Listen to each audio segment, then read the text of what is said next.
Hello, thank you for joining us for our Season 6 Virtual New Play Festival. My name is David Clark. And I'm Brian Walker, and we are the co-directors of Derby City Playwrights. We are excited to present readings of 8 brand new full-length plays written by Louisville area playwrights.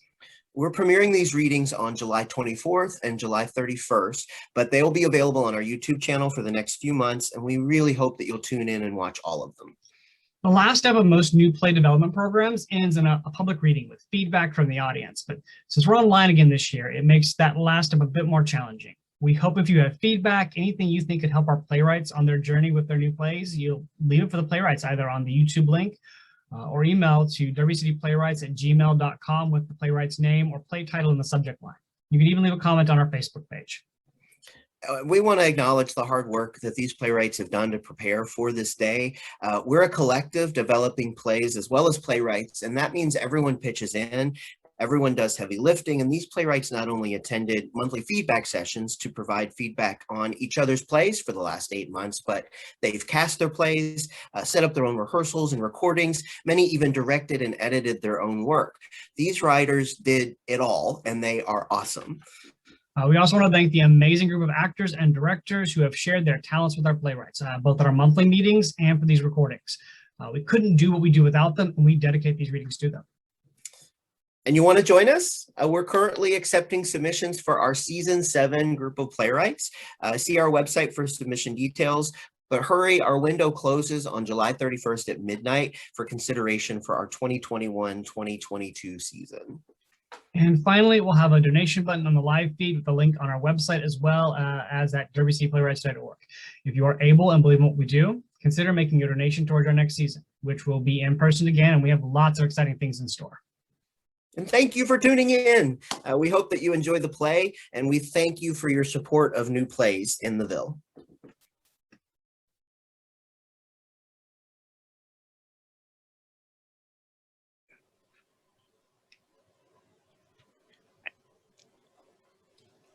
Family Tradition by Gray Shaw. Act 1, Scene 1. Mid-morning on the Saturday of Mother's Day weekend. From sitting room of Sallie's midtown flat, cocktail glass rests on the side table between 2 upholstered chairs. The door buzzer is heard.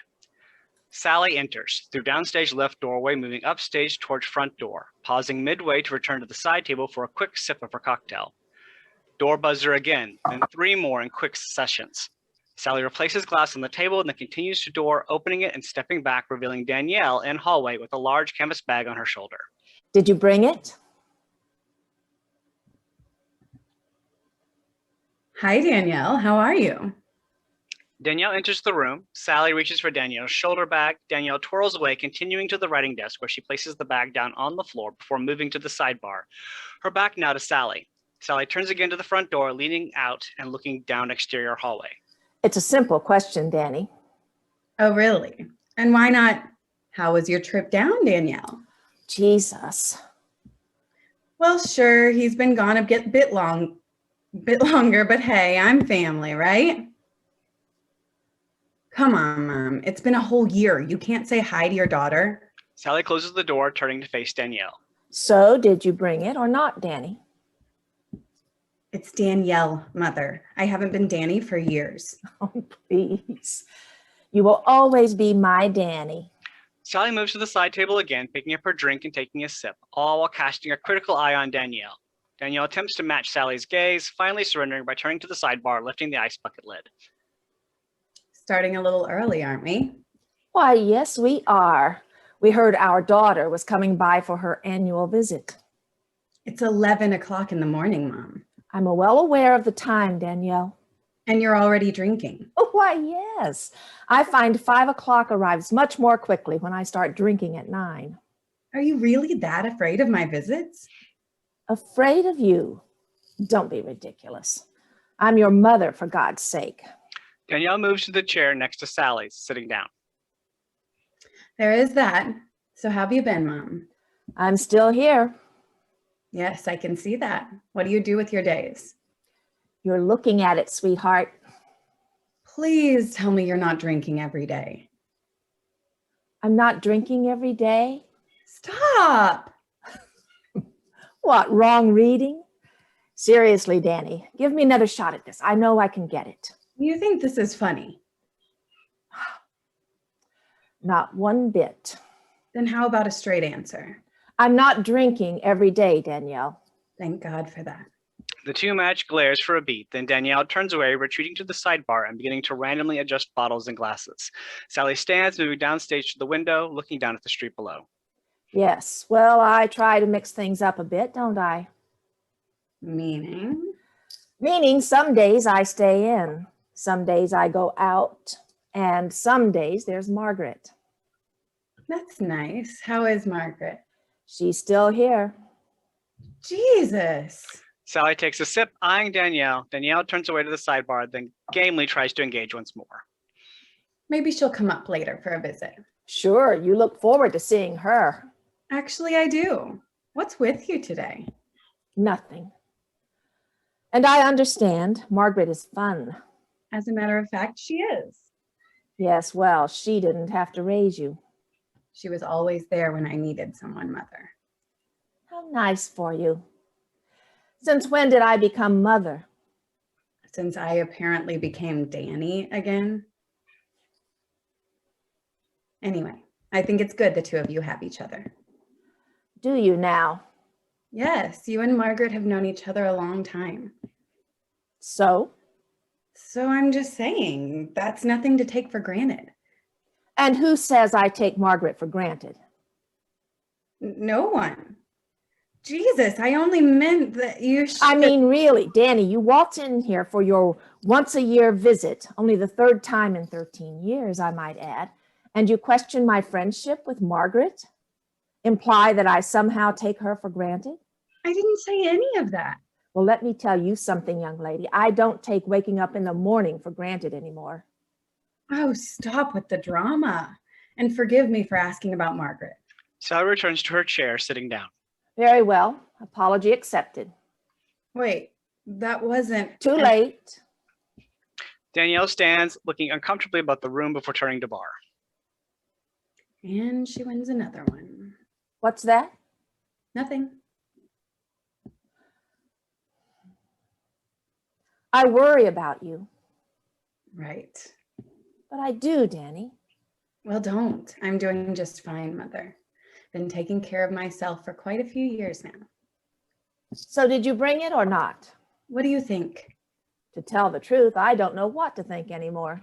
Danielle walks to the desk, retrieving her bag from the floor and withdrawing a large bottle of vodka, turning and dramatically displaying it to Sallie. Big enough for you? It's perfect. Be a dear. Why should anything change? Danielle takes Sally's glass and returns to the sidebar. Since when am I your bootlegger? Bootlegger. Don't be ridiculous. Some of the girls were over on Thursday and they Left you a little light, did they? what can I say? They like their cocktails. Oh, I remember. So when you called saying you were coming in a day early, I merely thought, No, it's fine. I picked it up on my way out of town this morning. things are so expensive in the city.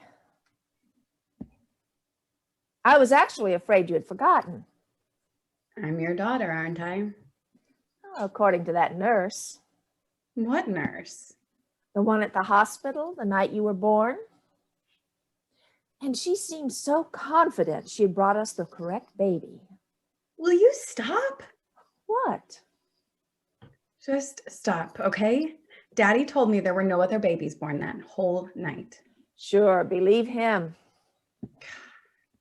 Sallie returns to her chair, sitting down. Danielle finishes making the drink, then brings the cocktail to Sallie before sitting down next to her. You know you're my mother. What do we ever really know? Admit it. You know I'm your daughter. Well, of course you are, Danny. You're my claim on the future. Wow, that's a sweet way of putting it. Oh, yes, well, there's no denying your mind, darling. It was your father who had reason to wonder. Stop. Goodness, you try to tell the truth. Fine. Who's my father then? Sorry, sweetie, you're not old enough for that conversation. Oh, yeah? And when might I be? When you're my age, I suppose. 70? Danielle, never mention a woman's age. Never. Honestly, have you forgotten anything I taught you? God knows I've tried. Besides, when I'm 70, you'll be like 110 and long gone. That's the plan. So who will enlighten me then? Margaret, I suppose. But she's as old as you are. Please, she's much older, yet swears she's going to live forever. Well, that's not happening. I don't know. She definitely intends to outlive that son of hers. Billy? He's the only son I'm aware of, and certainly one more than she needs. Please tell me you don't say that to her. Margaret and I always tell each other the truth. I imagine that's pretty much a one-way street.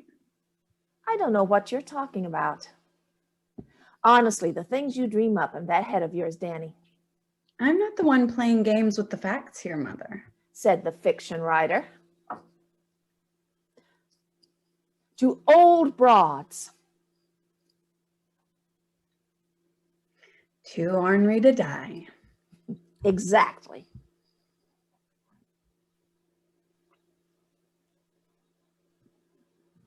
Goodness, I'd forgotten how good you are at making these. Yeah, well, go easy on that one if you don't mind. You're such a nudge. Remember our parties? Unfortunately, but tell me what you recall. How much fun they were, of course. Fun, right. Any memories of me? What? Memories of me? Mother, do you have any? Well, of course I do, Danny. I have many of them. Tell me one. A memory. What's gotten into you today? I just want to hear a memory you have of me. Is that too much to ask? Of course not. Don't be ridiculous. Should we wait and ask Margaret? Oh, don't be like that. We're having a moment here. A moment? A mother-daughter moment. Oh, okay then.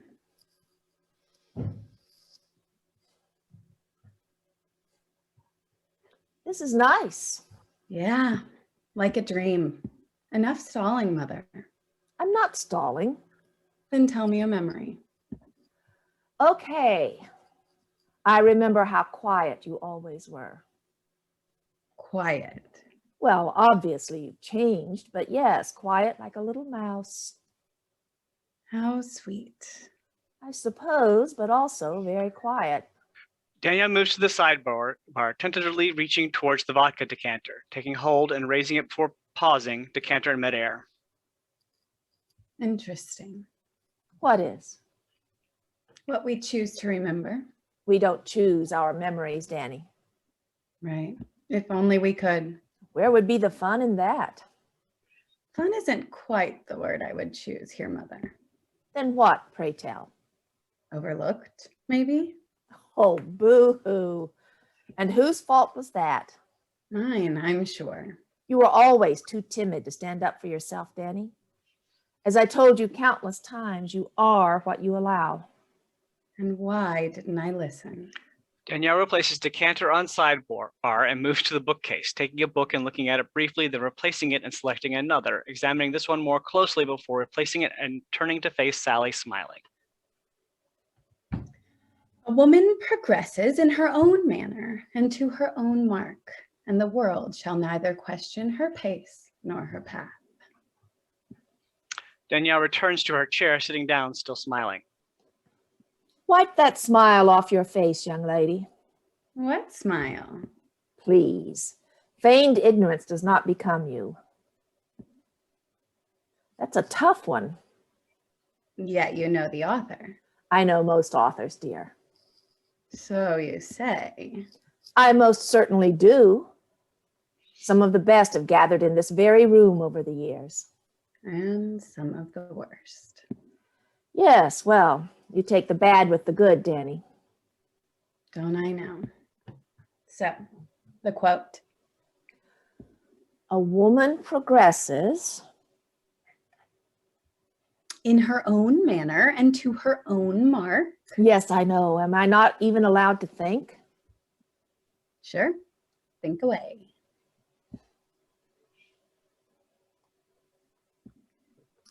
A woman progresses, You said that part already. and the world shall question.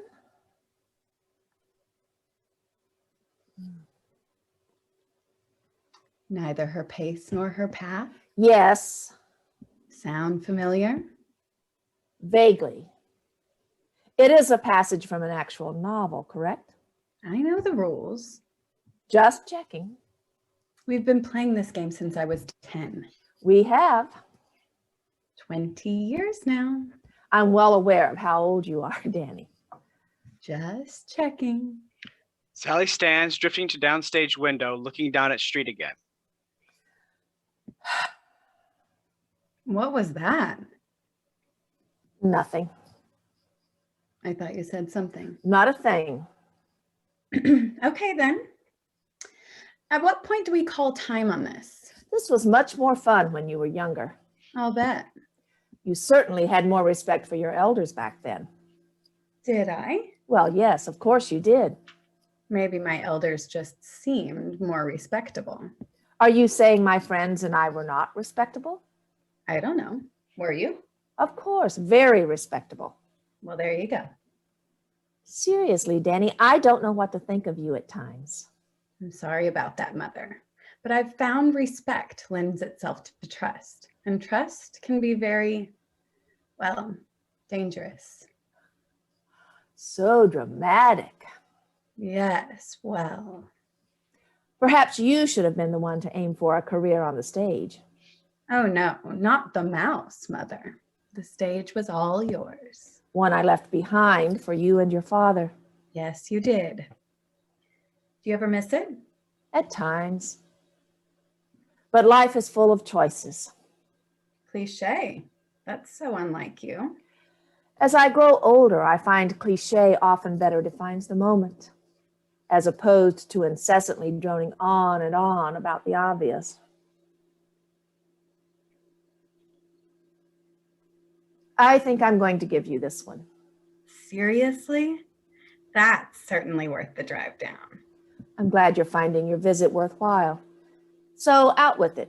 Who is this author? I doubt you've read her. Her? Yes, does that help? You're quoting women writers now? You're stalling again. I'm doing no such thing. I'm merely seeking clarification. It's perfectly within the rules.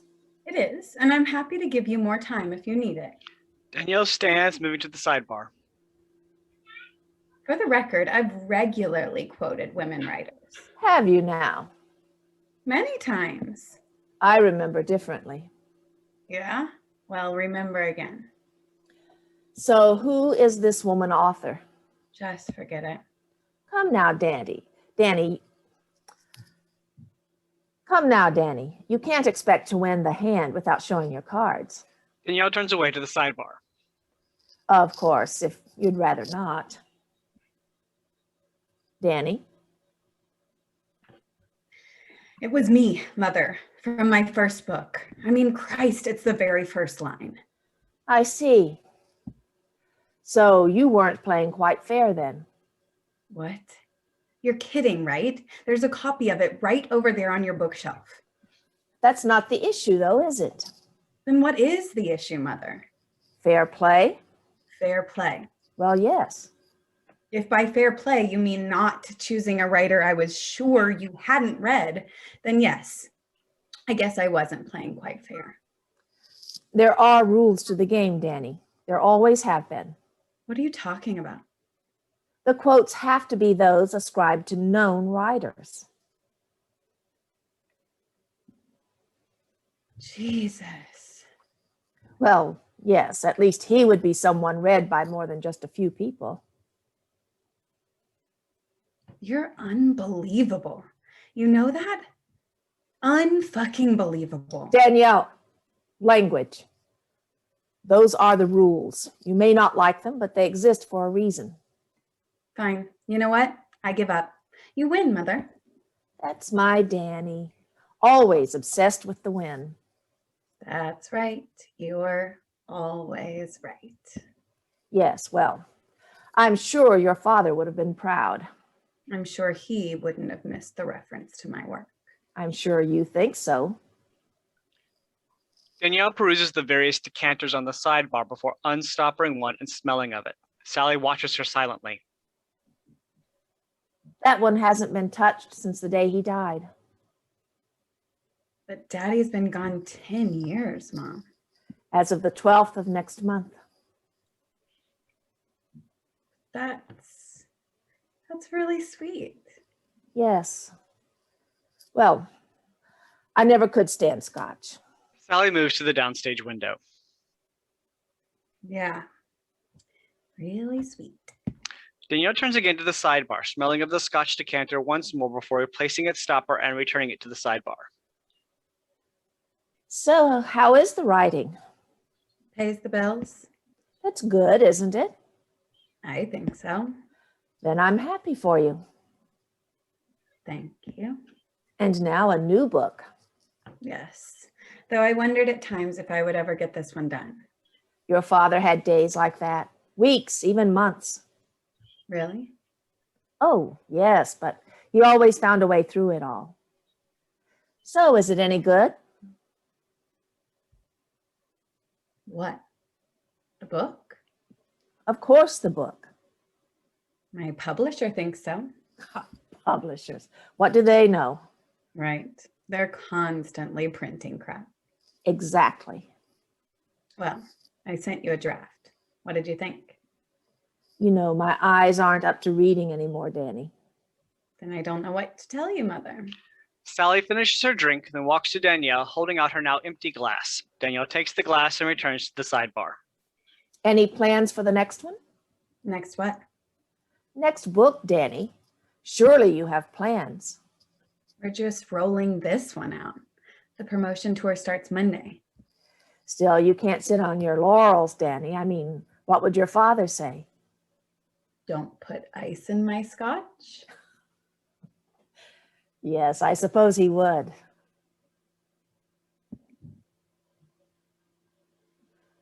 So, Charlotte didn't come with you today? You're just now noticing? Well, of course not. When she wasn't in the hallway with you before, I assumed once again you'd left her upstate with coriander. It's Jasmine, Mother, and you know that. Jasmine, coriander. I knew it was something from the kitchen.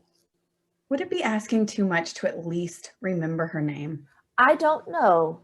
Would it be asking too much to bring my granddaughter to see me one time in 13 years? Yeah, it just might. Who does this to their own family? Right. I remember saying that so many times growing up around here. You can be very cruel, you know? Said that quite a few times too. Danielle returns to making Sallie's drink. Sallie watches her in silence. I'm already regretting this, but I need to tell you something. I brought Charlotte with me. You did? But that's wonderful, Danny. Where is she? Down the street at the library. The library. You just dropped her off there? Danielle brings the drink to Sallie, handing it to her. Yes, I was trying to get rid of her. Is that supposed to be funny? Calm down. She's doing research for a paper that's due Monday. Should we go get her? She's fine. She'll walk over when she's finished. And you think that's safe? It's broad daylight.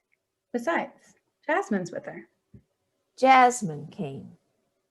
Is there a problem? Of course not. But now I'm worried about the two of them. Well, don't be. They're both very clever at getting themselves around a big city. I'm sure they are, Danny, but this city can be dangerous. Charlotte knows how to handle herself, Mother. She's 15. 15. That's so hard to believe. Time flies. That's what they say. And 15 is such an interesting age. I found them all to be pretty interesting. I remember what we were dealing with when you were 15. Seriously? What now? I thought we weren't going there. I didn't mean anything. Bullshit. Danielle, does that language add anything to our discourse?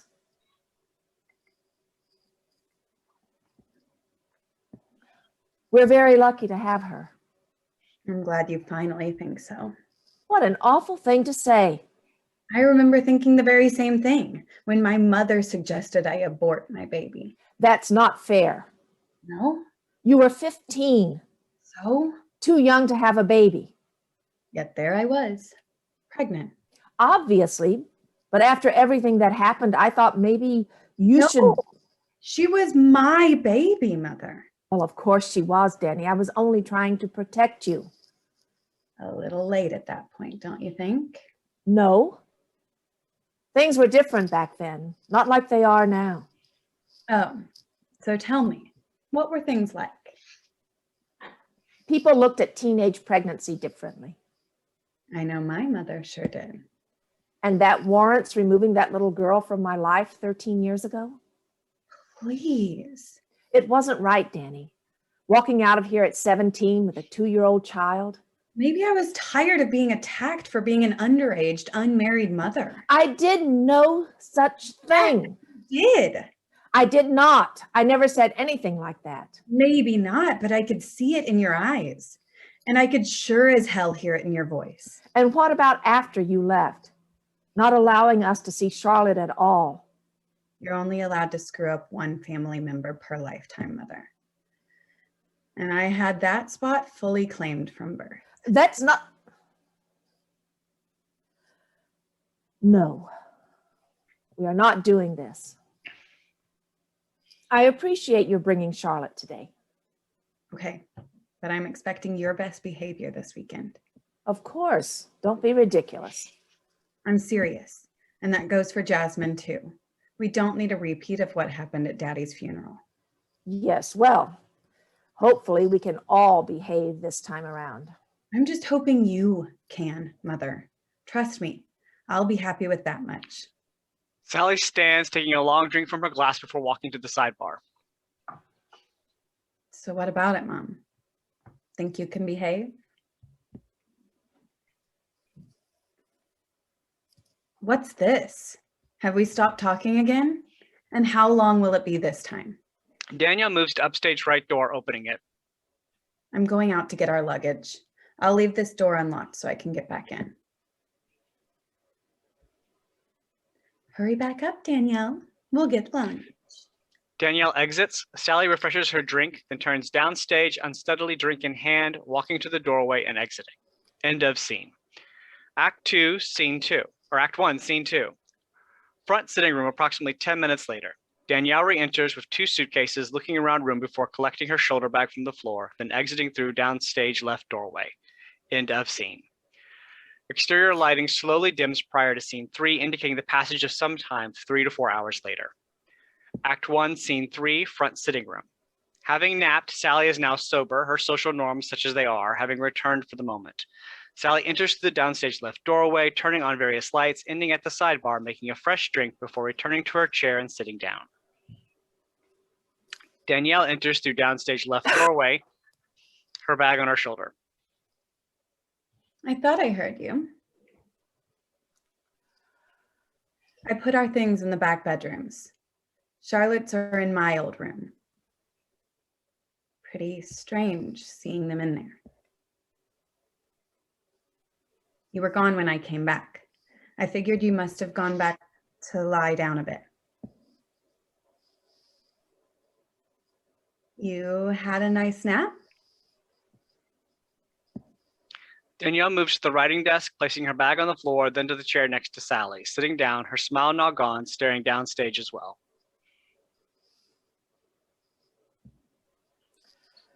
A picture may supplant its 1,000 words, but in those silences, my family would draw out their knives.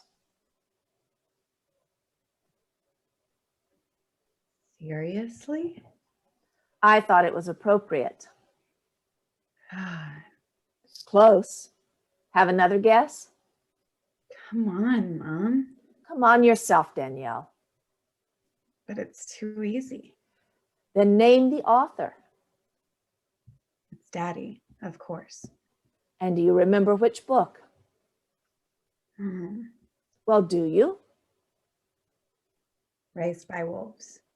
Very good. You win the round.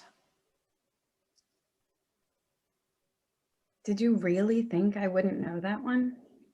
There are many who wouldn't have. People who haven't heard of Jack LaMond? There are more than you'd think, if book royalties are any indicator. That surprises me. Absence makes the heart go wander. What are you up to? What do you mean? I mean, level with me here. What is this? You mean our little game? Of course, our game. I'd give you one. Since when? Since just now. Just don't expect another one. I didn't expect that one. I did that quite a bit when you were younger. No, you did. Oh, God, really? Calm down. I did it sometimes.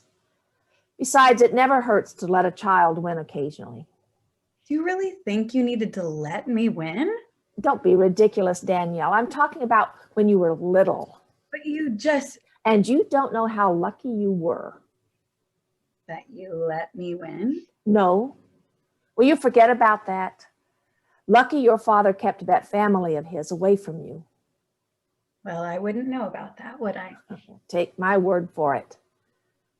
It was pretty strange growing up here not knowing any of them. Not as strange as knowing them, trust me. I should have been so lucky. I'll bet you held your own. No, I was too young. Or maybe they were too old. Anyway, it was certainly one of the two. Your father wrote such dark prose. He did? Reminds me of yours. Yeah? That wasn't a compliment, Danny. How about I take it as one anyway? Suit yourself. I knew he was my dad. Pretty obvious, don't you think? Based on your earlier comments? I was kidding. How does one tell? You have many of his strengths. Another compliment? Wait, do I have a terminal disease I don't know about? And many of his flaws. None of those from you. Please. As to my strengths, well, that remains to be seen. No sightings yet. None thus far, but I'm ever hopeful. Maybe you should have set the bar a bit higher for me. Sallie smiles, running her hand across the decanters on the sidebar. But then you wouldn't have been able to reach the liquor bottles, darling. True. All kidding aside, your father and I worked hard to make this an inspiring home for you. Please. No one would have described this place as being very homey, Mom. This was a very fine home. Admit it. This is where we drank and hid our crazy from the world. This family never hid our crazy. We always put it right out on the front porch and gave it a cocktail. And to hell with the consequences. Exactly. Sallie finishes her drink, moving towards Danielle, holding out her glass.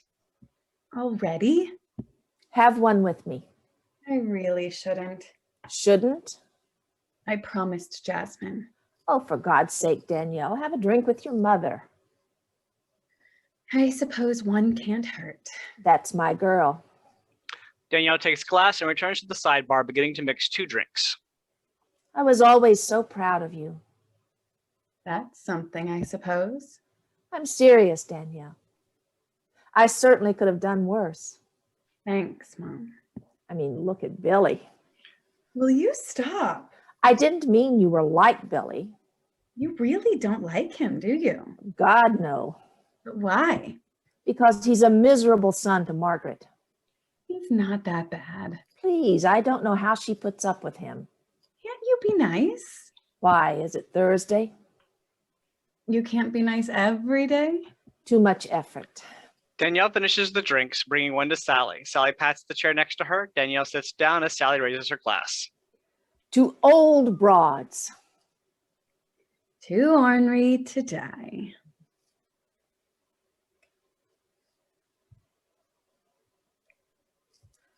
That was always your daddy's favorite toast, I remember. one he made a point of making to Margaret and me at every possible opportunity. He did seem to enjoy your reactions. Yes, he could be a real shit sometimes. Mom, language. I'm sure he thought he was being funny. Most shits do. Jack always tended to bring out the worst in me. Daddy's been gone 10 years now, Mom. I don't think you can put that on him anymore. I don't know why not.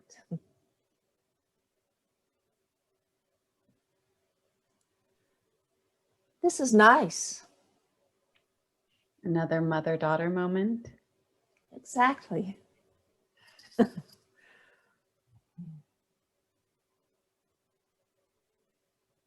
2/5 vodka, 3/5 orange juice. Freshly squeezed orange juice. Of course. You can't forget the most important ingredient. I thought that was the vodka. It was a simple recipe, Danielle. I was 6. Never too early to learn the basics. I suppose. My school didn't even teach fractions till the 4th grade. Don't get me started on public education. Besides, you were learning an important skill. Social services might disagree. Social services. What the hell do they know? Exactly.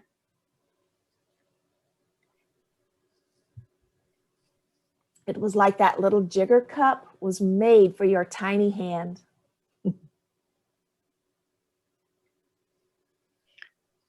Danielle collects Sally's glass and returns to the sidebar, beginning to make 2 fresh drinks. And here I thought all kids mix their parents' drinks. Some of those little shits you brought around here would have been the better for it if they had. Mom, Nothing wrong with learning a little responsibility. I remember that being your argument at the time. I remember everyone was so impressed with your bartending skills. It was the one thing that got the mouse noticed. Talent always tells. My girls always wanted you to make their cocktails. I remember a couple of the men showing a level of interest as well. It never takes much with men, Danielle.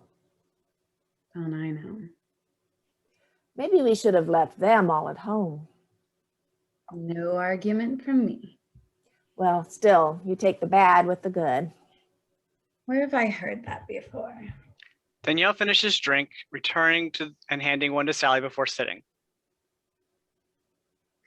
Why is it female bartenders are so damn enticing to men? Other than being the only woman in the bar who has to talk to them. Right. If only it were limited to talk. Sally's smile fades, then pressing on an invisible loose thread in the chair arm. Not today. Okay, Danielle? I just can't deal with that today. Sally looks at Danielle sadly, then reaches over and pats her knee. Best bartender in town. It certainly was an asset when I first moved out of here. Was it? Oh, yes. It paid my bills till my writing caught on. So, thank you for that, Mom. You're very welcome, Danielle. Who knew bartending would be the most stable part of my life for those first few years? Who knew? Front door buzzer is heard. Sally stands, quickly moving towards the front door. Expecting anyone? Charlotte? Too soon. Her teacher requires a minimum of 20 cited sources, all fully footnoted. Well, as I said before, I never expect, but some days there's Margaret. Sally opens the door, revealing Margaret standing in the hallway. Here's a sore sight for sad eyes. Like looking at a picture of Dorian Gray. Yes, but which one of us? It's hard to say. Margaret! Danny! Sally steps back, allowing Margaret to see into the room. Oh! Good Lord, old woman, you'll give me a heart attack. Oh my goodness, you're here already! Margaret and Danielle meet at center stage, hugging enthusiastically as Sally closes the front door. Sure, it's fine if she calls you Danny. What's this, Danny? Sally? Just ignore her, Margaret. I usually do, dear. We weren't expecting you until tomorrow. Isn't that right, Sallie? It was. Then she called this morning saying she was coming in a day early. I wanted to surprise her. In for a whole weekend. Surprise. It's a wonderful surprise. You'd think she would appreciate the effort. And then again, not. So, when did you arrive? Just before 11. You should have called me. I would have come straight up. What a nice Mother's Day present, Sallie. Yes, fitting me in just before her book tour. Your new book is out? It will be on Monday. And is there a copy for me? You know there is. I'll get it for you. Danielle walks towards her bag on the floor. A new book. You must be so excited. I know I am. Calm yourself, old woman. You'll have a stroke. Sit down over there, Margaret. I'll bring it over to you. Oh, thank you, dear. Yes, much better. Are you okay? I'm fine, dear. It's just my hip. Must I watch you fall apart? Try averting your eyes, Sallie. Oh, yes, much better. I'm writing a little something inside for you, Margaret. Oh, thank you, dear. That's very sweet.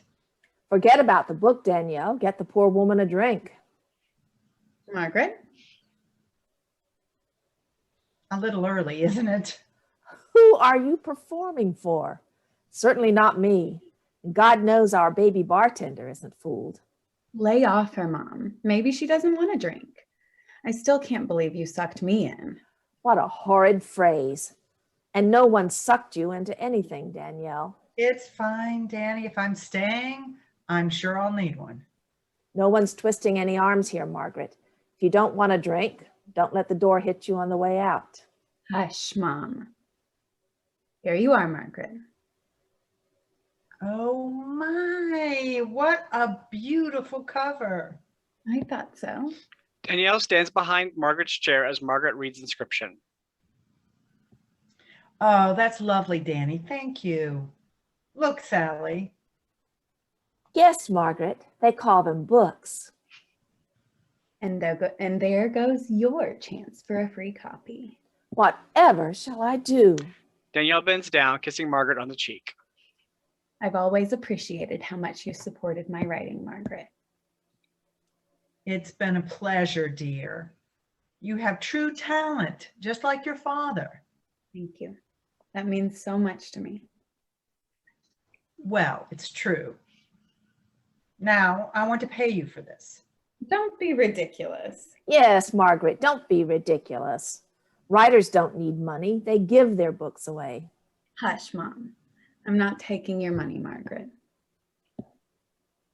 Danny, please, take it. No, put that away. I want you to have it. Are you sure? Absolutely. Your family, Margaret. That's so sweet. Did you hear what she said, Sallie? She said, I'm family. Careful, Margaret. It's a dangerous club. She's right, you know. Enter at your own risk. Oh my. Especially if your only recompense is one of her books. You're awful, Sallie. She is, isn't she? Please, you two make it so easy. Don't pay her any attention, Danny. She only says things like that for effect. Yes, pay no attention to me, Danielle. You have Margaret, after all. That isn't what I meant. Of course not. Don't worry about me, ladies. I can take whatever you two can dish out. Ever the victim. Please. Victim implies injury. You two do not possess the necessary skill or appetite. No one's trying to hurt you here, Sallie. Speak for yourself. Sallie moves to the sidebar and takes up the cocktail shaker, turning to face them. Enough already. Margaret has her book. Can we please get to our cocktails? Hold your horses. Danielle takes the shaker from Sallie and begins mixing 3 drinks. So, how long are you in for, Danny? Monday. There are several events planned that day. Then we leave at 5. Is Charlotte with you? Yes. And coriander. Damn it, Mom. Sallie, stop. I can't believe Charlotte is here. Only on a trial basis. Don't be ridiculous, Danielle. I'm serious, Mom. Future visits depend on how this weekend goes. Enough already. What about it, Margaret? Think she can behave? I'm sure she'll be fine. Oh, God help me if you two don't Whatever stop. it takes, Mom. I don't know. We could always gag her. For your own good. Exactly. Stop discussing me as if I weren't here. Sallie stalks off to the downstage window. We were only teasing Sallie. Huh. Just ignore her. It certainly will be nice having Charlotte here again, and Jasmine. Well, there's not going to be a repeat of what happened at Daddy's funeral. Heavens, no. So where are they now? Down the street at the library. The library? Yes. She just dropped them off there. There's an English paper due at the first of the week. Charlotte's. I'm sure she didn't think I meant Jasmine's. Danielle takes up 2 of the drinks, handing one to Margaret. Danielle and Margaret turn to face Sallie, each with an arm around the other's waist. Well, aren't you two the pair? Ready as a picture. Margaret might be better off with 1,000 words. What an awful thing to say. I have to agree with your mother on that one, Danny. Don't be silly, Margaret. You're still striking. And you're a very sweet liar. Given the choice, I'll take the knives. Oh my. I might just help you with those, Mom. I'll bet you would, Danielle. Wait, I think I know that one. From one of Jack's books, right? Very good, Margaret. We'll get you into our little game yet. Oh, no, not me, Sallie. I'm not ready to compete at your level. Neither is Danielle, but you don't see that stopping her. How do you deal with this every day, Margaret? Most days I just turn down my hearing aids. What a brilliant idea. She does no such thing. Did you say something, Sallie? Funny. I remember Danny was always quoting her father's novels, and if not his, then my Williams. She did do that a lot, didn't she? Ever remember her quoting any women writers? None that I recall. Why? No reason. Danielle brings the second drink to Sallie, holding it out to her. Try to behave. Is something wrong? Goodness, it's been a whole year since I've had one of Danny's cocktails. Simple screwdriver, Margaret. And we do love our screwdrivers. Yes, we do. To old broads. Too ornery to die. Danielle returns to the bar for her drink. 2 drinks with 1 toast. What's that all about? At our age, we need to conserve energy. Why don't you try conserving those drinks? You're no fun. This certainly brings back memories. Yeah. Parties. Stop. Oh my, what's wrong? Oh. Danielle doesn't like our trips down memory lane. I'm sorry, Danny. We'll stop if it upsets you. We will not. I'm just saying if it bothers her, Sallie. Stop that crazy talk, old woman. Memories are all we have left. Please. There's plenty of life left for the both of you. That's simply not true. Our future sucks, Danielle. Sallie. You know it's true, Margaret. We're on a downhill slide. You are not. We most certainly are. Our friends are dying off. Family has certainly drifted away. Life just Sucks. exactly. Sallie collects Margaret's glass and moves to Danielle, holding out the glasses. Here, make yourself useful. I don't think you need any more. Isn't she cute? I think she's upset, Sallie. Nonsense. We can talk about something else. Okay, Start us off then, Margaret. What? Start us off, Why me? because my mind's a blank. Jesus. Okay, seems Danielle will start us off with a little prayer. This is your best behavior. Obviously, I could use a little practice. Obviously. Danielle returns to the bar, placing down Margaret and Sallie's glasses. So, are you excited about your new book, Danny? And this book tour, such a thrill. Please, you were never this excited about any of William's books. He was always excited for the both of us. He did like to hear himself write. I love the draft you sent me, Danny. It looks like this one will be very entertaining. Certainly more autobiographical than the last one. See anyone in there you recognize? I'm old, dear, not blind. What are you two talking about? Her new book, Sallie. She hasn't read it. Oh dear. What does that mean? You put me in your book, Danielle? Danielle does not respond, beginning to make herself another drink. Did you put me in your book? Fiction, Mom. Any resemblance to actual persons, living or dead, is purely coincidental. I don't believe this. That's the danger of having a writer in the family. I think it's an honor. Lucky me. You are lucky. Don't I have a say in it? No, so get over it. Get over it. I don't want to be in someone's book. Remember who you're talking to, Sallie. What are you prattling on about now, old woman? Don't let her kid you, Danny. She's loving every minute of this.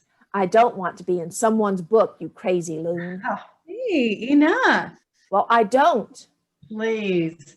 You'll finally be back in the limelight again. Admit it, Sallie. You're in heaven. I admit you're crazy. Am I? Certifiable. You were always the one craving the limelight. Ah! Stop it, both of you. This is silly. An invasion of my privacy is what this is. Please.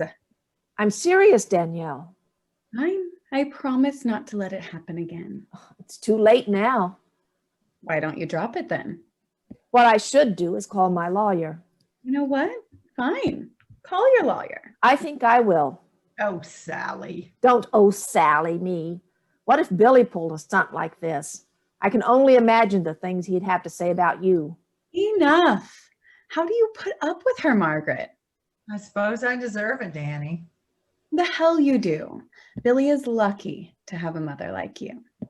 If only he could see that. He sees it, Margaret. I know he does. He does not. Will you be quiet? She's right, Danny. Billy has always blamed me for everything. Well, he shouldn't. I don't know. If only he had had a happier view of his childhood. Oh, boo-hoo, poor Billy. Will you shut up? Shut up? Margaret, listen to me. Shut up, Danielle? Since when do you tell your mother to shut up? Just deal with it. I never understood why Billy blamed me for everything. I mean, it was his father who decided to... Oh, Danny, I'm so sorry. It's okay, Margaret. You were only making... You know, I didn't mean... Well, you know. I do. And it's okay, Margaret. Don't worry about it. I shouldn't have brought it up. It's fine. I don't know why I said that. Damn it, Margaret. I said it's fine. Oh, my. Danielle retreats to the sidebar. Are you okay, Danielle? Can we please talk about something else? Jesus, Margaret. Mom. Okay, I'll be quiet. You know, that wasn't directed at you, right, Danny? Of course it wasn't. I know. And I'm sorry I yelled at you, Margaret, but Billy shouldn't blame you for anything that happened back then. He does, though. He still sees it with an 11-year-old's eyes. Then he needs to grow up. You stop. He's 27 years old, Danielle. It's not as simple as that, Sallie. Actually, it is that simple, Margaret. You don't understand. You never did. Billy was very hurt by what happened. Hurt? Hell, Margaret, we were all hurt. But Billy's still hurting, Margaret. Sallie, sorry. But Billy's still hurting, Sallie. Then he needs to get over it. I understand what you're saying, Mom, but obviously Margaret Billy feels... was the only innocent one of us. Wait, what? I mean, well, don't you think? Absolutely not. I know I wasn't guilty of anything. Really? Yes, and neither were you, Danielle. Maybe we should just drop the whole... No, there was only one person guilty of anything back then. Mom, can we please not get into this now? Why not? Because it won't change anything, Sallie. Exactly. Bullshit. What did you say? I said bullshit, Margaret. I don't think I've ever heard you use that word before. Yes, well, Danny taught it to me earlier today. Yes, well. My point is there's only one person Billy should blame for anything, and that's his goddamn father. Jesus. I know, you know, I'm right, Danielle. What's gotten into you? I think the three of us need to discuss this. No, we don't. Sure we do. Why? Because we never have, Danielle. And what difference would it make now? I just think we need to talk about it so we can all get past it. I am past it, Mom. And I sure as hell don't want to talk about it with you and Margaret. Listen to her, Sallie. If she doesn't want to talk about it, then maybe we shouldn't. No, it's time the three of us sat down and discussed this matter. This matter. You're unbelievable. You know that? And no, you don't always get to call the shots, Mom. Not anymore. I tell you what, Danielle, when it comes to protecting my daughter, then yes, I do get to call the shots. Oh, okay then. So now you're going to protect me. What does that mean? Just forget it. No, I want to know what you meant by that, Danielle. Do you somehow blame me for what Margaret's husband did to you?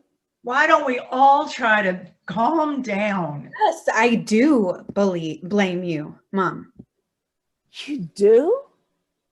You have got to be kidding. In what possible way? You sure didn't seem to mind. Didn't seem to mind? I never would have allowed what happened to you if it were anyway in my control. You certainly had no problem with the circumstances surrounding it, Mom. You definitely participated in that much. Participated in what? Those damn parties of yours, okay? You sure put me in those all the time. What are you saying? Because we had parties, your father and I somehow allowed Margaret's husband to force himself on you? Sallie, please. Wouldn't it be better if we just... No! I want to hear this, Margaret. I want her to explain how I'm to blame for what happened to her. Are you sure you want to hear this? Yes. Fine. I'll tell you then. It happened because you didn't care enough to notice. Notice what, Danielle? Me. Jesus, Mom, me. Danielle returns to the sidebar.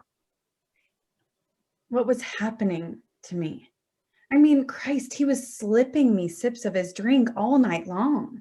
And I was supposed to notice what he was hiding from everyone else.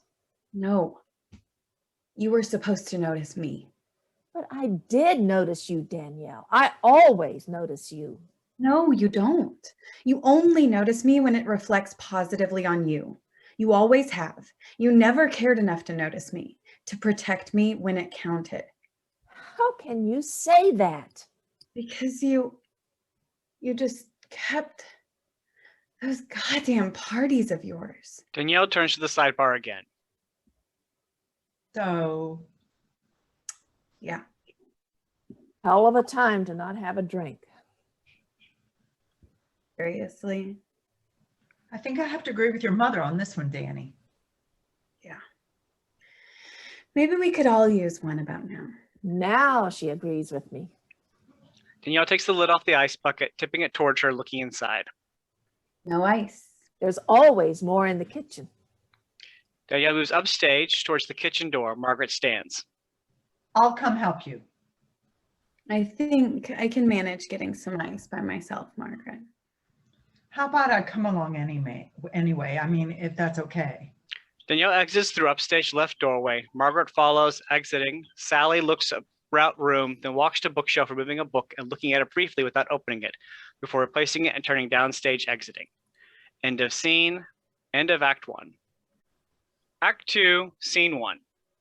Sallie, Danielle, and Margaret are still well into their cups, any hope of social restraint having fully fled. Danielle enters through the upstage left swinging door carrying the ice bucket, pausing in the doorway to look back into the kitchen. Margaret, can you grab that carafe of orange juice? Sure thing, dear. Danielle continues to the sidebar and begins mixing 3 drinks. Sallie re-enters through the downstage left doorway. So you did need some help. Guess so. Margaret re-enters through the upstage left swinging door and the carafe of orange juice continuing downstage towards the sidebar. Here we are, freshly squeezed orange juice.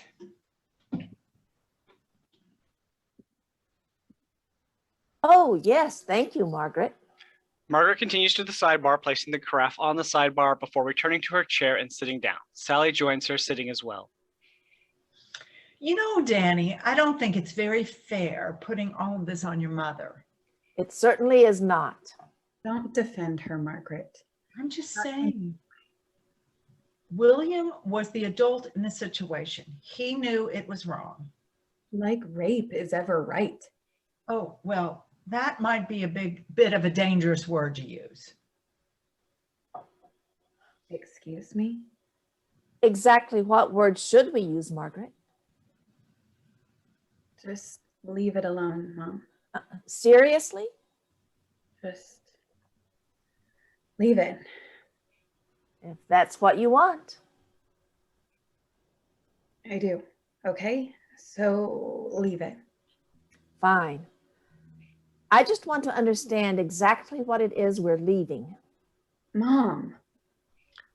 Margaret stands, retreating to the downstage window as Danielle turns, a drink in her hand, and moves towards Sallie.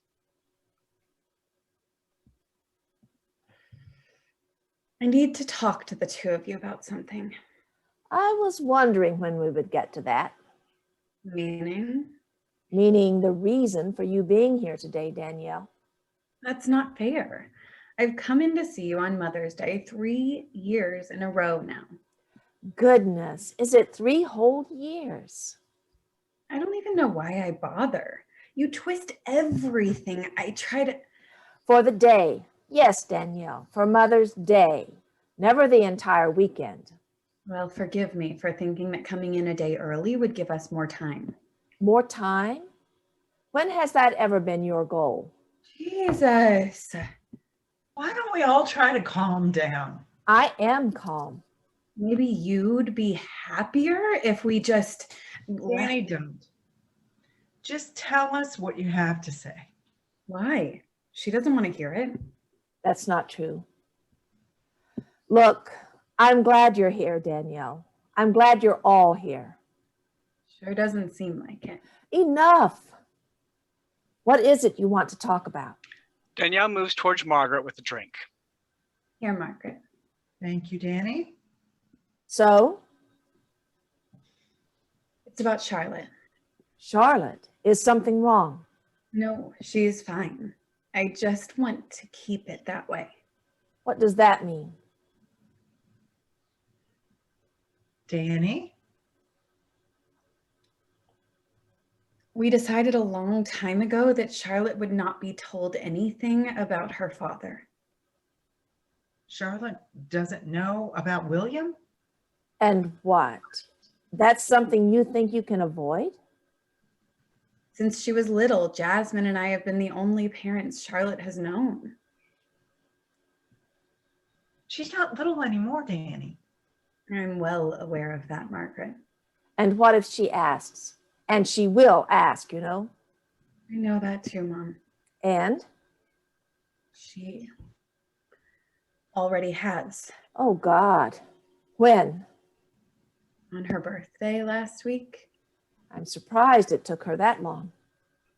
So what did you tell her? That her father was someone I knew very little about. Well, that's certainly true. I don't think any of us really knew him. Did she believe you? Seemed to. She knows I was very young when it all happened. Oh, God. Please tell me you didn't tell her how old you were when it happened. She can count, Mom. Oh, yes, of course. I just always assumed Charlotte had been told something about William. No, not a thing. And now she's asking about him. No, she's asking about her father. I'm sorry, isn't that the same person? Margaret, please. So your plan is to never tell her anything about William. That's right. And does that include her brother? What? Her brother? Okay, half brother. Are you talking about Billy? Margaret, have you completely lost your mind? Well, isn't that what he is to her, Sallie? Because of William? Please stop. Why? You think Charlotte shouldn't be told about her own brother? No, Margaret, I don't.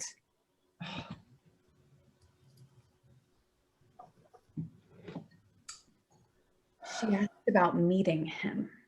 What did you say? I told her the truth, Being what exactly? that her father died before she was born. See, nothing wrong with telling her the truth. To a point, yes. But shouldn't you try to? No, we're not telling her any more than that, Margaret. I think it's a mistake. As do I. Well, you two are certainly entitled to your opinion, but Jasmine and I feel there's nothing to be gained by Charlotte knowing anything about William, or Billy for that matter. Well, there might be a problem with this plan of yours, Danny. I'm sorry, Margaret, but it's been decided. So that's how it's going to be.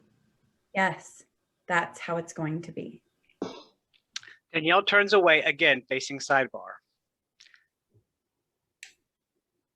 Front door opens as Charlotte enters, earbuds in. All right, we're having a party. Charlotte drops her backpack on the floor. She pulls out her earbuds. Charlotte! Mom. Sorry, sweetheart. I just didn't expect you so soon. Well, my paper's all done. Pour me one. I don't think so.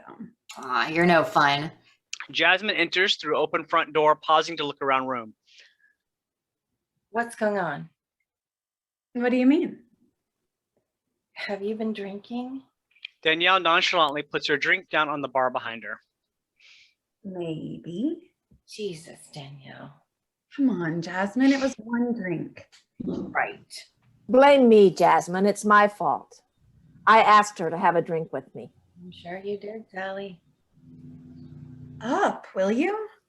You ease up. You promised. How about it, Mom? Can I have one? That's not happening. I know. Come on, Mom, just one. The middle of the afternoon, Charlotte. So? Yes, Danielle. So, You're 15? and that should have been your lead. I don't know why you two have to make such a big deal out of it. You're old enough to drink, okay, Charlotte? So it is kind of a big deal. Look how tall Charlotte has gotten. Aren't you going to say hi to your grandma? Right, sorry. Charlotte runs in front of Margaret's chair, kneeling down and taking both of her hands in her own. Hi, Grandma. How are you? Oh no, dear, I'm not your grandma. I'm your... That's Margaret, Charlotte, grandma's friend from downstairs. Yes, grandma's friend from downstairs. Oh, well, hi, Margaret. It's very nice to meet you. It is, but we've met before. We have? It was a long time ago, sweetheart. You were 2. So, I guess that makes me grandma. Right. Hi, Grandma. Hello, Charlotte. Charlotte and Sallie hug, then release. Sallie takes each of Charlotte's hands in hers, stepping back and looking at her, taking her in. I'm sorry I didn't recognize you before. I've been looking forward to meeting you. Yes, well, it's all right. Charlotte, it certainly wasn't your fault. Can we just not do the whole Oh, what? 13 years. Yes, quite a while. And you were so little back then, Charlotte. Wasn't she little, Sallie? Grandma? I said Charlotte was so little back then when she was last here. So little. So, Sallie, why don't you take Charlotte back and show her where she'll be sleeping tonight? yeah, how about it, Grandma? Show me the room? Grandma. Yes, of course, Charlotte. It's just down this hallway. Right behind you. Charlotte and Sallie begin moving towards the downstage left doorway. You'll be staying in your mom's old room. Sounds interesting. Backpack. Right. Sallie waits near the downstage left doorway as Charlotte runs to her backpack, scooping it up from the floor and starting back towards Sallie again. have fun? We will. Charlotte angrily mouths, "What's wrong with you?" over her shoulder as she exits through the doorway. Sallie pauses briefly in the doorway, glancing back. So, Charlotte, did your mom ever tell you about her third grade show and tell? Hey, don't tell her about that. Sallie winks at Danielle, then exits as well. Danielle, Jasmine, and Margaret stare at the now empty doorway. That got weird. I'm worried. They'll be fine. Sure hope so. I'll give them 5 minutes. Then what? Then I'm going back to rescue her. Which one? I mean, if it's Charlotte, then I'll help. Duly noted. I'm sure a rescue party won't be necessary, girls. We'll see. I don't think your mom cared too much for the name Grandma. You think? If you don't mind my asking, where did that name come from? Danielle. And for the record, I told her it was a bad idea. Hey, I put a lot of thought into that name. It took some time to pick out just the right one. The right one. The best set her off. Well, I'd say it's working. Didn't Sallie already have a name picked out for herself? You did?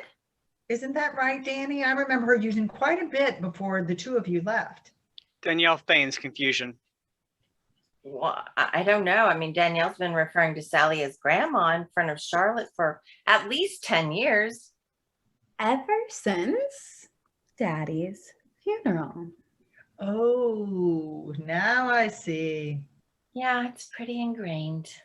Yep, no changing it now. Then I guess Sallie will have to find a way of embracing it. Grande dame.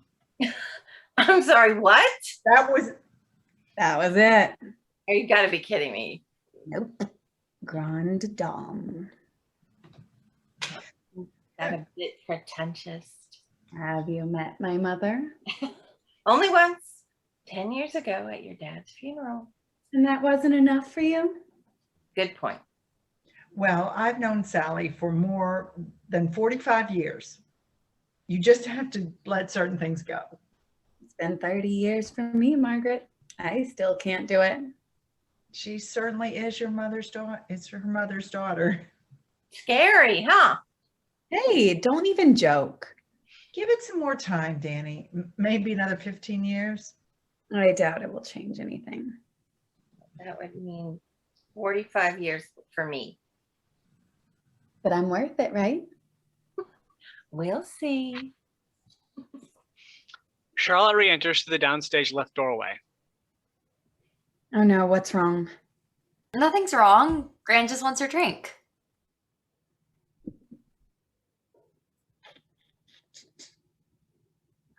Danielle. What do you want me to do here, Jasmine? So she wants her drink. She's certainly old enough to have one. That's enough, Charlotte. Does that go for you too? Watch it, young lady. Stop it, both of you. I told you, that's Sallie. Yeah, what's the big deal? No big deal. Margaret picks up Sallie's glass, holding it out to Charlotte. Here you are, Charlotte. Remember, that's grandma's drink. I know. Charlotte takes a long sip. Hey, what did I just say? It was full. I didn't want to spill any on my way back there. You just watch yourself. All the time. Charlotte starts for the downstage left doorway. Wait, did you just call her Gran? We thought it would be a better name for her. You've got to be kidding me. What's wrong now? Nothing's wrong. Let it go, Danielle. No, she doesn't just get. Mom, it was both of us, okay? Oh, okay then. I mean, if you're fine with it and all. I am. So stop making such a big deal out of it. I'm not making a big deal of it. Right. So Gran, huh? It was either that or Grand Chachi, something like that. Gran's dumb. That was it. Anyway, I said, how about we go with Gran? You did. Yes, I did, okay? Okay. Well, I like it. Yeah, well, so did she. Problem solved then. Yes, problem solved, right, Danielle? Sure. And she wins another one. What's with you today, Mom? Mom's just having a tough day, Charlotte. I guess. Danielle reaches for her glass on the bar. Jasmine places a hand on top of Danielle, stopping her from lifting the glass. Charlotte watches. Charlotte, hadn't you best get back to your Gran? Charlotte. Better hurry on back. Coming, Gran. What have I done? Your idea, hon. Hey, I could use a little support here, Jasmine. And you have it, Danielle. And Charlotte and I are both here for you. That's all right, Mom. We've got your back. Just stop stressing about everything. Charlotte takes another sip, then turns for the downstage door. Hey, I said no more alcohol. It's all good. So, what have you two been talking about back there, Charlotte? Oh, you know, school, boys, setting up a bar in the school gym. Come on, really? Third grade show and tell, huh? Actually, Mom, I thought it was kind of cute. It was cute, Charlotte. Very cute. Just go. I'll be back there in 5 minutes to rescue you. No worries. I'm going to take a quick shower. Grim says we're going out for supper. Going out? That's what she says. Well, I think it's a great idea. Your mom could use some food. I'll say, seemingly all she's done today is drink. Apparently so, but I was talking about you, Danielle. Huh. Yeah, and you. Hurry up with that shower. I'm hungry. 20 minutes. 15. Done. Charlotte exits. Margaret returns to her chair, sitting down. Such a sweet young lady. She's a good kid. You both have done a wonderful job raising her. Thank you, Margaret. She really is a good kid. Just needs to be reined in sometimes. All children do. Listen, Danny, I need to tell you something. I think you're going to have trouble keeping the identity of Charlotte's father from her. Hold on, Margaret. That is not up Oh, for. Jasmine, it's not me. Then who? Well, that's what I'm trying to tell you. Okay, so tell us then, Margaret, what's the problem? Billy's been offered a contract, For what? a book. Billy writes? Apparently so, Danielle. Who's Billy? Billy's my son. Since when? What? Since when does Billy write? He worked on a few things over the year, nothing published, of course. Of course, and that's the tough part, isn't it? Finding the publisher. I suppose. Well, I don't understand. How does any of this cause a problem with Charlotte? So Billy found himself a publisher. Apparently so, Danielle. And how did that happen? Really, that's your question? Come on, Jasmine. You know how long it took me to find a publisher? Well, as a matter of fact, I do. Focus, please. It's your father's publisher, Danny. It's his father's publisher, Danny. Well, of course. Danielle turns to the sidebar and begins refreshing her drink. So Billy is going to write a book. I don't think you need another drink, Danielle. Danielle ignores Jasmine, continuing with the drink preparations. Well, tell me about this book, Margaret. What? Tell me about Billy's book. Danielle turns towards them, taking a long sip of her drink before moving to Jasmine and holding the glass out to her, offering her a sip. Jasmine, angry now, stalks to the couch and sits down. Margaret watches silently. Margaret? It isn't anything at this point, Danny. It's only an offer. He hasn't signed a contract yet. Yet. So what kind of book is it to be? Kind? Fiction? Nonfiction? Nonfiction. Ah, nonfiction. What's the subject matter? You realize he hasn't committed to anything yet. On what damn subject? Danielle, what's your problem? I don't know yet, Jasmine. That's what I'm trying to find out. I just don't see what's the big deal. Seems like it's a pretty big deal, Jasmine. I don't understand. Margaret just said it was. No, she didn't. Sure, she did. She said there was going to be a problem keeping the identity of Charlotte's father from her. Right. So what's the problem, Margaret? Margaret? They want Billy to write about the incident involving you and his father. Incident. Yes. And William's suicide. That's some mighty uplifting material. Ought to sell some books. Well, I don't know about that. I don't understand. Wait for it. They also want him to write about the baby. There it is. Oh God, Charlotte, that's insane. I mean, why would they do that, Danielle? Because they don't care if they destroy an innocent girl's life. Right, Margaret?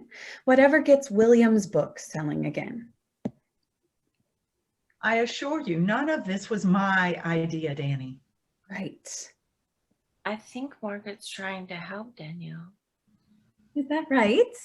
Are you trying to help, Margaret? Danny. Are we gonna do it? What? Write the book. I don't know, Jasmine. Is there any way to talk him out of it? I don't know. I don't think so. We'll find out about everything. I'm so sorry, Danny. You said that already. We have to tell her ourselves, Danielle. Maybe. We have no choice. I mean, it's better for her to hear it from us, right? I don't know, Jasmine. This will turn our world upside down. Right? She'll think she wasn't wanted. We just can't let this happen. You know. Maybe she could be told something closer to the truth, just not all of it. Exactly how would that work? I don't know. But I'm sure whatever it is, she'd get past it. She'd get past it? Well, yes. Children are very resilient, you know. Are they? I think so. Was Billy resilient?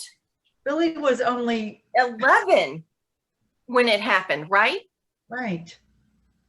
Charlotte is only 15. A year older than you were, Danny. Your point being?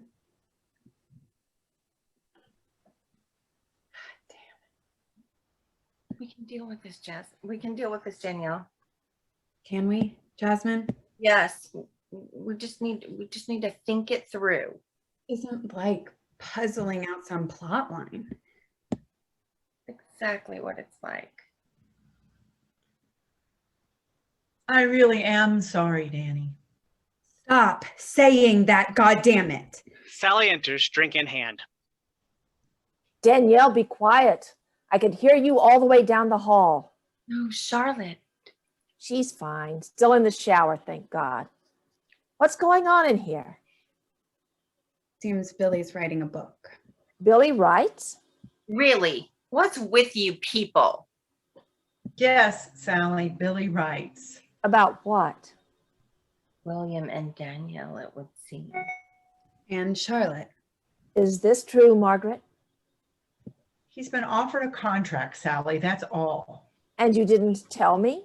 I only just found out myself. When? What? So when did you find out? I don't know, a couple of weeks ago. A couple of weeks? And I'm just hearing about it now? William's publisher contacted Billy with an offer. Billy called me just after. Billy called you?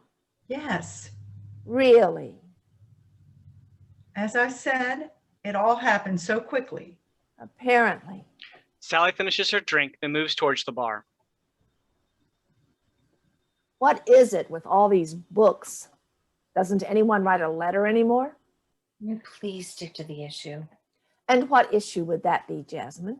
The devastation that will come from this, Sallie. This is Charlotte we're talking about. I'm well aware of whom we are speaking. And we'll talk more about this later. Charlotte will be walking back in here any moment now, and we're all going out to have a lovely dinner. We're still going out to dinner? You don't think I'm cooking, do you?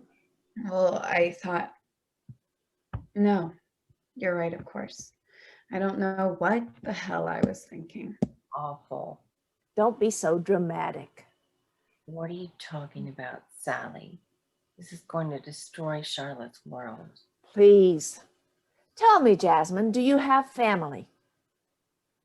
What? I swear to God, Mom. Of course I have family. She has a big family, Mom. Plus, she has Charlotte and me. What of it? I'm only saying, if you have family, then surely you've seen this before. Seen what? Drama. It's what families do. Charlotte enters wearing a cute outfit, her hair damp and pulled back. I'm ready. Then we'd better get going. I mean, if we're going to beat the crowd. Sallie places her drink on the side table and begins moving towards the door. Catch the lights over there, will you, Margaret? Margaret begins turning off lights as Sallie opens the front door. Jasmine and Charlotte start around the door, Danielle just behind. Not the one on the side table, Margaret. We'll need to be able to see when we return. That is a very cute outfit, Charlotte. Thanks, Mom. Yes, very cute. Is it okay for where we're going, Gran? Of course it is, Charlotte. But you'll find your outfit plays only the smallest part. Smallest part of what? Wait for it. Yes, well, as I've told your mother countless times, Countless times. it's not the outfit that makes you unforgettable, but whether you can own the room. There you go, Charlotte. A priceless life lesson from your gran. Yes, one your mother never cared to learn. Major disappointment, I'm sure. So what do you think, Charlotte? Tonight, I shall own the room. I'm sure you will. Charlotte and Jasmine exit, laughing. Go easy on her, Mom. I'd like to have the same kid back at the end of the weekend. I'm sure you would, Danielle. Guys, take the stairs. It's faster. Danielle exits into the hallway. Danielle, please. There are no guys here. We're ladies. Margaret approaches, trying to slip past, but Sallie puts her arm out. Let them go on ahead, Margaret. We'll take the elevator. I want to have a little talk. Margaret exits. Sallie starts to exit, then returns to the side table, picking up her glass and taking a last long drink before putting the glass down again. Are you coming, Sallie? Hold your horses, old woman. Sallie looks around the room once more, then exits, closing the door behind her. End of scene. Act 2, Scene 3. Same day, late evening, quite a few hours later. Front room is now dark, the only light from the side table lamp. Front door opens with Sallie entering room, followed by Charlotte and Margaret, leaving front door standing open. Margaret goes to her chair, sitting down, Charlotte to the couch. Goodness, certainly got dark. And this also has been one of the dark places of the earth. Hey, I know that one, Gran. Do you now? Joseph Conrad, right? From Heart of Darkness? It is. Goodness, such a smart young lady. You don't know about that. Well, I certainly didn't know it. See? It's just we read it in school last month. Do you enjoy reading, Charlotte? I do. So did my Billy. He was always reading growing up. Ha. Is Billy your son? He is, and I can't remember a time he didn't have a book in his hand. That's how I am. Except for now, of course. Sallie moves to the sidebar, taking up the shaker and beginning to mix drinks. It wouldn't be polite to be reading now, Charlotte. We're having a conversation. Well, sure, Gran. But usually. I understand, dear. I believe the love of reading might be genetic. Margaret, Yes, Sallie. genetic, really? Well, I think so. No, I get it, Margaret, and I think you're right. Mom loves to read. I never knew my dad, so I can't say about him, but yeah, I think it could be genetic. I would imagine your father loved reading as well, Charlotte. Maybe. I wish I knew more about him. Do you like to read? Not so much, I'm afraid, but my husband did. I'm sure that's where Billy got his. Margaret, What is it, Sallie? we were talking about Joseph Conrad. Danielle enters from the hallway, Jasmine just behind her. What about Conrad? Charlotte was just impressing us with her knowledge of Heart of Darkness. Man, please. Accept the praise, Charlotte. That isn't an easy book to take on. Certainly isn't. Care to take over here, Danielle? With the discussion on Conrad? With the cocktails. I can handle the Conrad discussion myself. Sure. Danielle moves to the sidebar. Sallie hands her the cocktail shaker. See how I gave in there, Mom?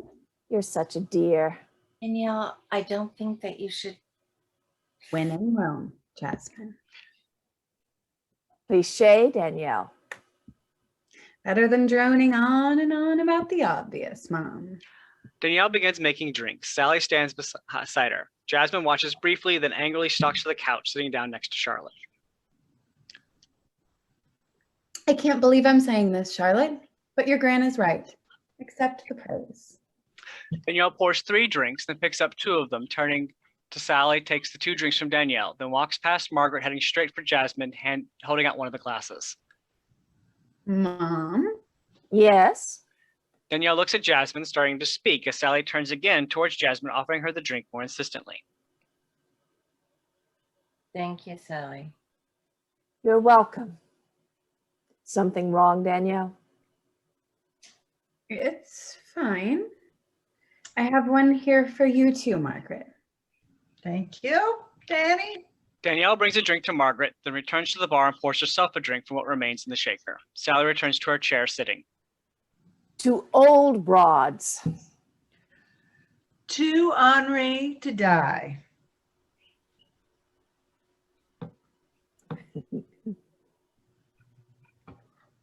Have a thing against broads, Jasmine.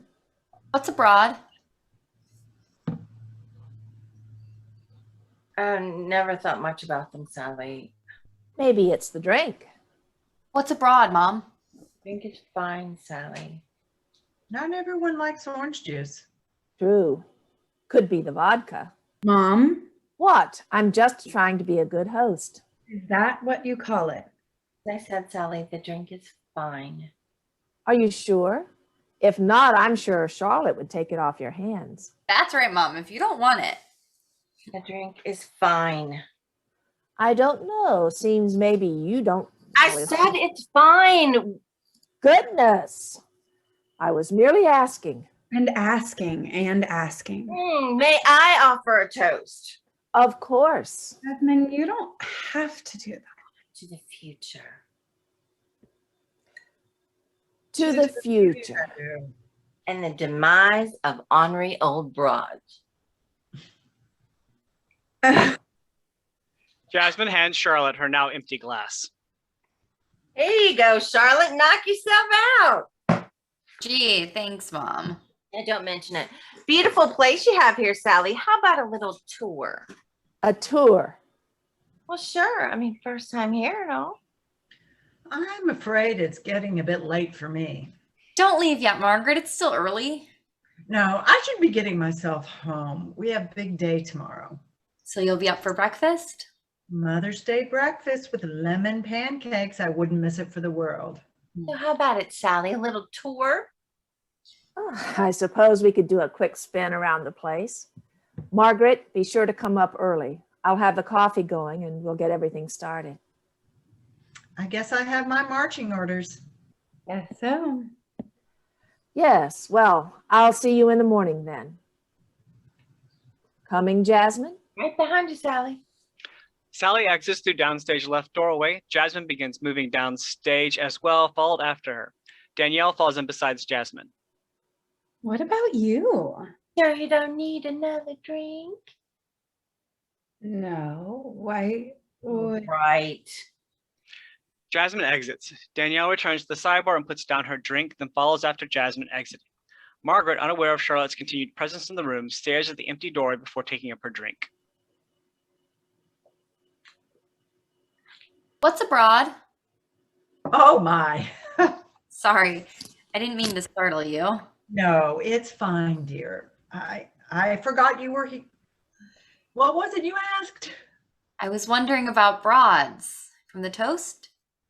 Oh, well, that's a term your grandmother and I used to distinguish ourselves from the type of women we don't care too much for.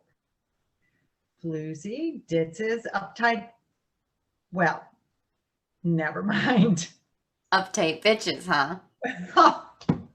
So broads are ornery? Yes, but not just that. So what's ornery? Blessedly independent, I suppose. Yes, just that. Sounds like Gran. Doesn't it though? I think it would be fair to say your grand likely received a double dose. Agreed. So what else? Margaret moves to the couch, sitting down beside Charlotte. They were the women that men always respected. Men really respected them? Oh yes, both in business and the bet. Oh, well, dear. Well, again, never mind. The bedroom, huh? You probably shouldn't mention this conversation to the others. It'll be our little secret. Good, then. Well, I suppose I should be going. Tell me about Billy. Billy? My goodness, you do skip around. It's just Mom doesn't talk about when she was younger, and well, you brought him up. I did, and it's fine, dear. Charlotte moves to the bar, nonchalantly picking up Danielle's drink. How old is he? 27. Are you sure you should be? So just a few years younger than Mom did. And they grew up together? They did. Charlotte, I really don't think you should be. So all of you were living in this building back then? Oh, yes. Your gran and I shared your mom those first few years, but once I had my Billy, our two families did everything together. Charlotte moves towards Margaret, collecting Margaret's glass from the side table on her way. So Mom and Billy were close growing up? Oh, yes, very close. And they both loved reading? Still do. Right. Charlotte holds Margaret's glass out to her. Margaret takes the glass. Oh, well, thank you, dear. Welcome. Interesting. What's that? I was just thinking about what you said before, that a love of reading must be genetic. I said it might be. Yes, but I think you're right. Mom and Billy both love to read. They do. And so do I. Apparently so. Well, don't you find it interesting? I don't understand. That the three of us love to read. Oh, well, yes, I suppose it is an interesting observation given the... Oh, Margaret suddenly stands, a look of concern on her face, taking a deep drink before moving downstage to the window. I think it's very interesting. Charlotte, you really mustn't.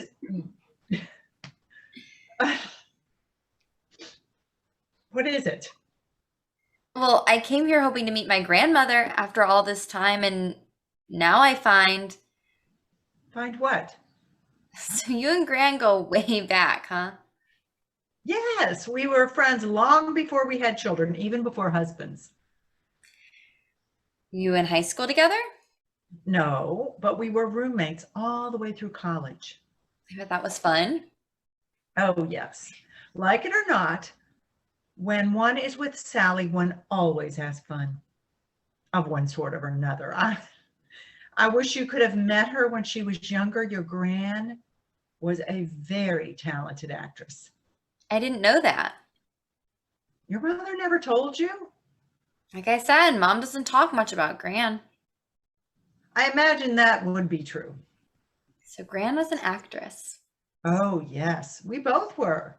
Really? I wish I could have seen the two of you back then. I was told we were ravishing, though it might have been your gran who said it. Truth be told, your gran was the only true actress. I just played at it a bit.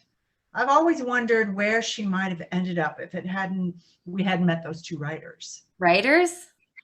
Our future husbands. Oh, so when did you meet them? Our senior year of college. There we were, two young theater students sitting in the campus cafe, just talking to some boys, when in walked these two handsome men. What happened? They struck up a conversation with us, of course. Of course. Sounds nice. It was nice, very nice. Older men, you know. Okay, maybe not so nice. So how much older? 20 years. Ew. Well, yes, I suppose so in retrospect, but at the time we were both smitten. We forgot all about our plans for life in the theater. But why? Because their literary world looks so much more interesting with all the parties and the book readings and all that wonderful travel. Apparently they were smitten with you two as well. I mean, who wouldn't be? Oh, exactly. To two beautiful actresses. To us.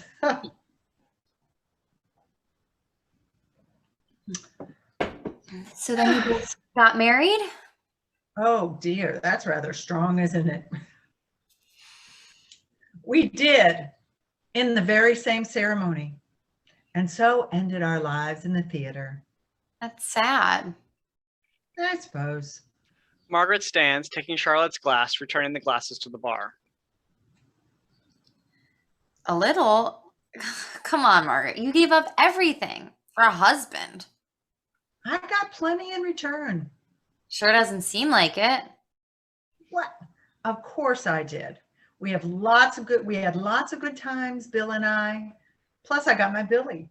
Your gran and I were both very happy with our husbands and our new life. Margaret moves to the upstage right door, her back now to the room. Danielle enters through downstage left doorway, pausing to quietly listen. Problem was, mine never lost his eye for younger girls.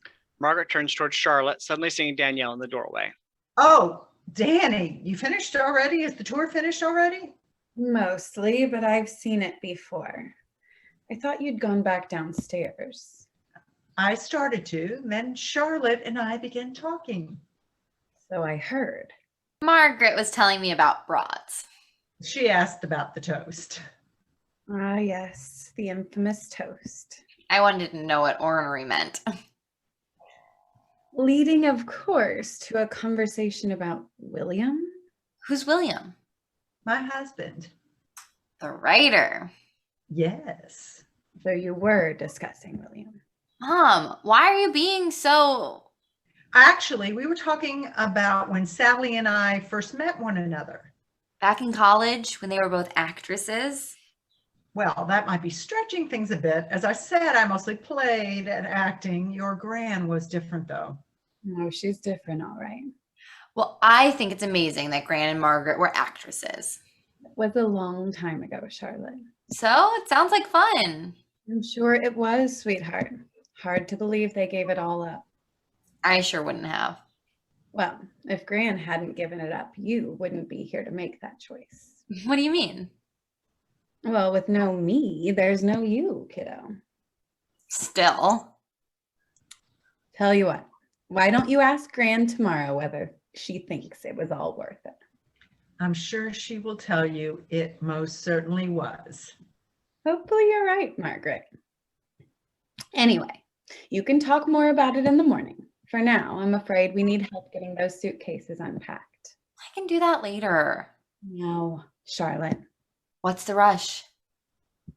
What has gotten into you this weekend? Go help your mom, Charlotte. We'll talk more in the morning. So you'll be here for breakfast? First thing in the morning. Okay. Good night then. Good night, dear. Charlotte moves quickly to the downstage doorway, purposely not looking at Danielle on her way past. Night, Charlotte. Charlotte exits, still not acknowledging Danielle. Kids. Well, I suppose I should be going then. Charlotte has two parents, Margaret. I'm well aware of that, Danny. I meant the two who brought her here this weekend. I see. And we're her only parents. Danny. Understood? Perfectly. You know, I always thought of you as a parent. And I appreciate that, Danny. Seriously, if you hadn't been there supporting me through all the, well, through everything, I might not even have Charlotte now. I tried to be there when you needed someone. I know that. And like I said, that's how I got through all of it. Don't you think Charlotte might benefit from having me in her life as well? Yes, I do. I believe there's a special place for you in her life. As Gran's friend from downstairs. Not only that, your family, Margaret. To me, to Jasmine, and to Charlotte. But can't we do it without showing her the actual connection? I mean, there was no actual family tie between you and me, right? Why can't it be like that? I don't know, Danny. I don't think there's going to end up being my decision anyway. But you could help, right? Maybe get Billy to change his mind about the book? I don't know if that's possible. You could try. Suppose Billy agrees to forego his book. Could Charlotte be told something that shows the link between our two families going beyond mine and Sallie's friendship? Why would that be necessary? She already thinks Billy is her father, you know? What are you talking about? She now thinks Billy is her father, Danny. She just told me. Why? Apparently because the three of us love to read. That's insane. She's 15, Danny. It's the only that makes sense to her right now. You need to tell her the truth. Just say it was consensual, an affair between you and William. I mean, at this point, why not? Danielle moves to the door, opening it. I can't. Tell you what, get some rest and we'll talk in the morning. Margaret exits. Danielle closes the door, pausing for a moment, her head pressed hard against the door. Sallie enters the downstage left doorway, pausing to watch Danielle in silence. You missed the end of my tour. You know, I just hate that. Well, you should. I went all out. I even showed your young lady the room where I put the bodies of all those who crossed me. My young lady. Yes, well. Sallie moves to the sidebar, beginning to mix 2 drinks. Danielle turns, facing Sallie, leaning back against the door, watching her. I thought I heard you talking to someone. Margaret. I thought she went home. Me too. Then I found her in here talking to Charlotte. About what? William? No. Oh, yes. Telling her he never lost his eye for younger girls. I see. Danielle moves to a chair as Sallie continues working on drinks. Margaret wants Charlotte and Billy to get to know each other. Apparently, she's hoping for this to happen before she and I are dead and gone. That might be sooner than she thinks. You shouldn't say things like that. This from the one who has a room for hiding dead bodies. I meant you shouldn't say it out loud. Point taken. So, when did you hear this piece of information? In the elevator on our way out to dinner. Margaret and I talked on the way down. What did she say? That she thinks she can stop Billy's book. She just told me the exact opposite. I'm sure she did. She said she doesn't think there's any way of stopping him from writing it. Interesting. Now I'm totally confused. Did she say what she would want for her help? For Charlotte to be told about her brother. She thinks Charlotte could be told a sanitized version, revealing her relationship to Billy, but nothing of being conceived during a rape. That it was consensual. Well, I don't know about that. Oh no, that's exactly how. She just told me. A consensual affair between William and I. God damn it. Danielle, keep your voice down. That's not happening, Mom. I won't do it. You should at least think about it, for Charlotte's sake. Are you kidding me? That's what Margaret just said.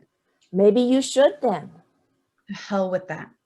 Danielle returns to her chair, sitting. Sallie turns to the sidebar, completing the 2 drinks and moving to Danielle, handing her a drink and sitting down.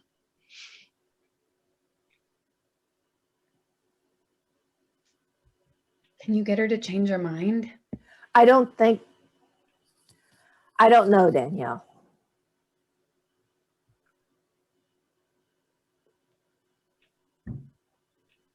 I don't understand. Why is she pressing this now? Because in Margaret's eyes, Charlotte and Billy are family. She thinks they should know one another as such. But Billy already knows about Charlotte. He does. He's known about her for years. He has. Will you stop doing that? He never needed to know her before. And what revelation does that lead you to? That this is Margaret. I was wondering when you would put that together. Unbelievable. Not really. Billy hasn't spoken to Margaret in years. I'm sure she's hoping this will bring the 3 of them together in some way. Hey, one more bit of news. Seems Charlotte thinks Billy is her father. Charlotte told you that? Margaret. But why in God's name would she think that? Because the 3 of us love to read? No. Oh, yes. Good God. Billy is Charlotte's father. Shoot me now. Oh, it gets better. Margaret's her grandma. Oh, God. Some kind of day, huh? Sallie and Danielle finish the drinks. Sallie stands, taking Danielle's glass. You sure know how to pick your friends. You should get some sleep. We'll look at this again in the morning. I don't think it gets any better. Maybe not. That's not very helpful. I find time often helps accommodate the things in life I can't change. Gee, thanks, Mom. You're a fountain of hope today. Just sharing what I know. Danielle stands, then moves to the stage left doorway before pausing. How about sharing that room where you hide the bodies? Why? Planning on using it? Maybe. Danielle exits to the stage left doorway. Sallie turns off the lights, then exits through downstage left doorway as well. End of scene, end of Act 2. Act 3, Scene 1. Sunday morning, Mother's Day. Sally's kitchen smells of lemons, brown sugar, vanilla permeates the theater. At rise, table and center of room is set for 5. A glow from a light above the stove seems to provide the only illumination in the room. An old-fashioned coffee pot and a 2-slot toaster are positioned on the upstage counter. A platter of pancakes is on the stove. Sallie, fully dressed for the day, is seated at the end of the table, facing stage left wall, holding a cup of coffee. Scene begins as a silent, stay the hell out of my way ballet. Each character still angry, or at least one person from the night before, going about preparations for the traditional Mother's Day breakfast of lemon pancakes in near silence. Front door buzzer is heard. Sallie puts down her cup, standing and moving to counter, placing 2 pieces of bread in toaster and pressing it down before opening the oven and reaching in, checking its heat level, then turning off the stove and removing the platter of pancakes from stovetop and placing it inside, closing the oven door again. Front door buzzer is heard again. Sallie exits through upstage right door. Margaret, fully dressed from the day before, enters through the upstage right door. Sallie moving to the table and sitting opposite from Sallie's cup and chair. Toast pops up. Sallie re-enters through upstage right doorway and removes the 2 slices of toast from the toaster, placing them on a plate and replacing them with 2 new slices of bread before pressing down the lever, then cutting the toast and bringing the plate to the table, placing it down beside Margaret before walking to the refrigerator and retrieving a pitcher of orange juice. Margaret stands, walking to the refrigerator and encountering Sallie, now on her way with the pitcher and waiting impatiently for Sallie to move out of her way before beginning to remove jars of jellies and jams for table. Sallie returns to the table with the juice pitcher, pouring herself a glass of juice before placing the pitcher down near Margaret's end of the table. Toast pops up. Margaret closes refrigerator door, slowly walks towards the table while carefully balancing her armful of jars. Responding to the toaster, Sallie attempts to return to the counter but encounters Margaret with her armful of jars. Margaret, visibly annoyed, moves around Sallie and begins placing the jars down on the table before sitting down herself. Sallie removes the 2 new slices of toast from the toaster and replaces them with 2 new pieces of bread, pressing it down, then halving toast and bringing it to the table, placing it on a toast plate in front of Margaret, staring at Margaret briefly before removing the lid of the butter dish and moving it in front of Margaret. Margaret begins buttering toast halves and arranging them artfully on the plate. Sallie returns to her chair, sitting down and taking up her cup of coffee. You scared Danielle last night. Did I? I think you know you did. That certainly wasn't my intent. Talking to Charlotte about William Danny told you about that? right after you left. Sallie stands, taking Margaret's cup and walking to the percolator, filling it. Margaret watches silently. Sallie returns with the cup, placing it down in front of Margaret before sitting down again. Toast pops up. She had questions about the toast. The toast? Well, yes. She wanted to know about broads. Ah, So I told her a bit about when we were actresses. and? And I told her about how when we met William and Jack, but that was it, Sallie. So a discussion of William's penchant for younger girls didn't come up. There was no discussion. Okay? I guess I didn't mention it briefly. To Charlotte, Yes. yes. Is there any cream? You know there is, and you know where I keep it. Margaret stands, moving to the refrigerator and moving a small pitcher of cream, bringing it to the table and sitting down again before pouring some into her cup, slowly stirring while looking at Sallie intently. I told Danielle about your idea of convincing Billy to cease this ridiculous book idea. It's not ridiculous. What did you say? What did she say? I don't think she likes it very much. And now she's mad at both of us. She's mad at me? Does that surprise you? A little. Nonetheless, you do seem to have her between a rock and a hard place.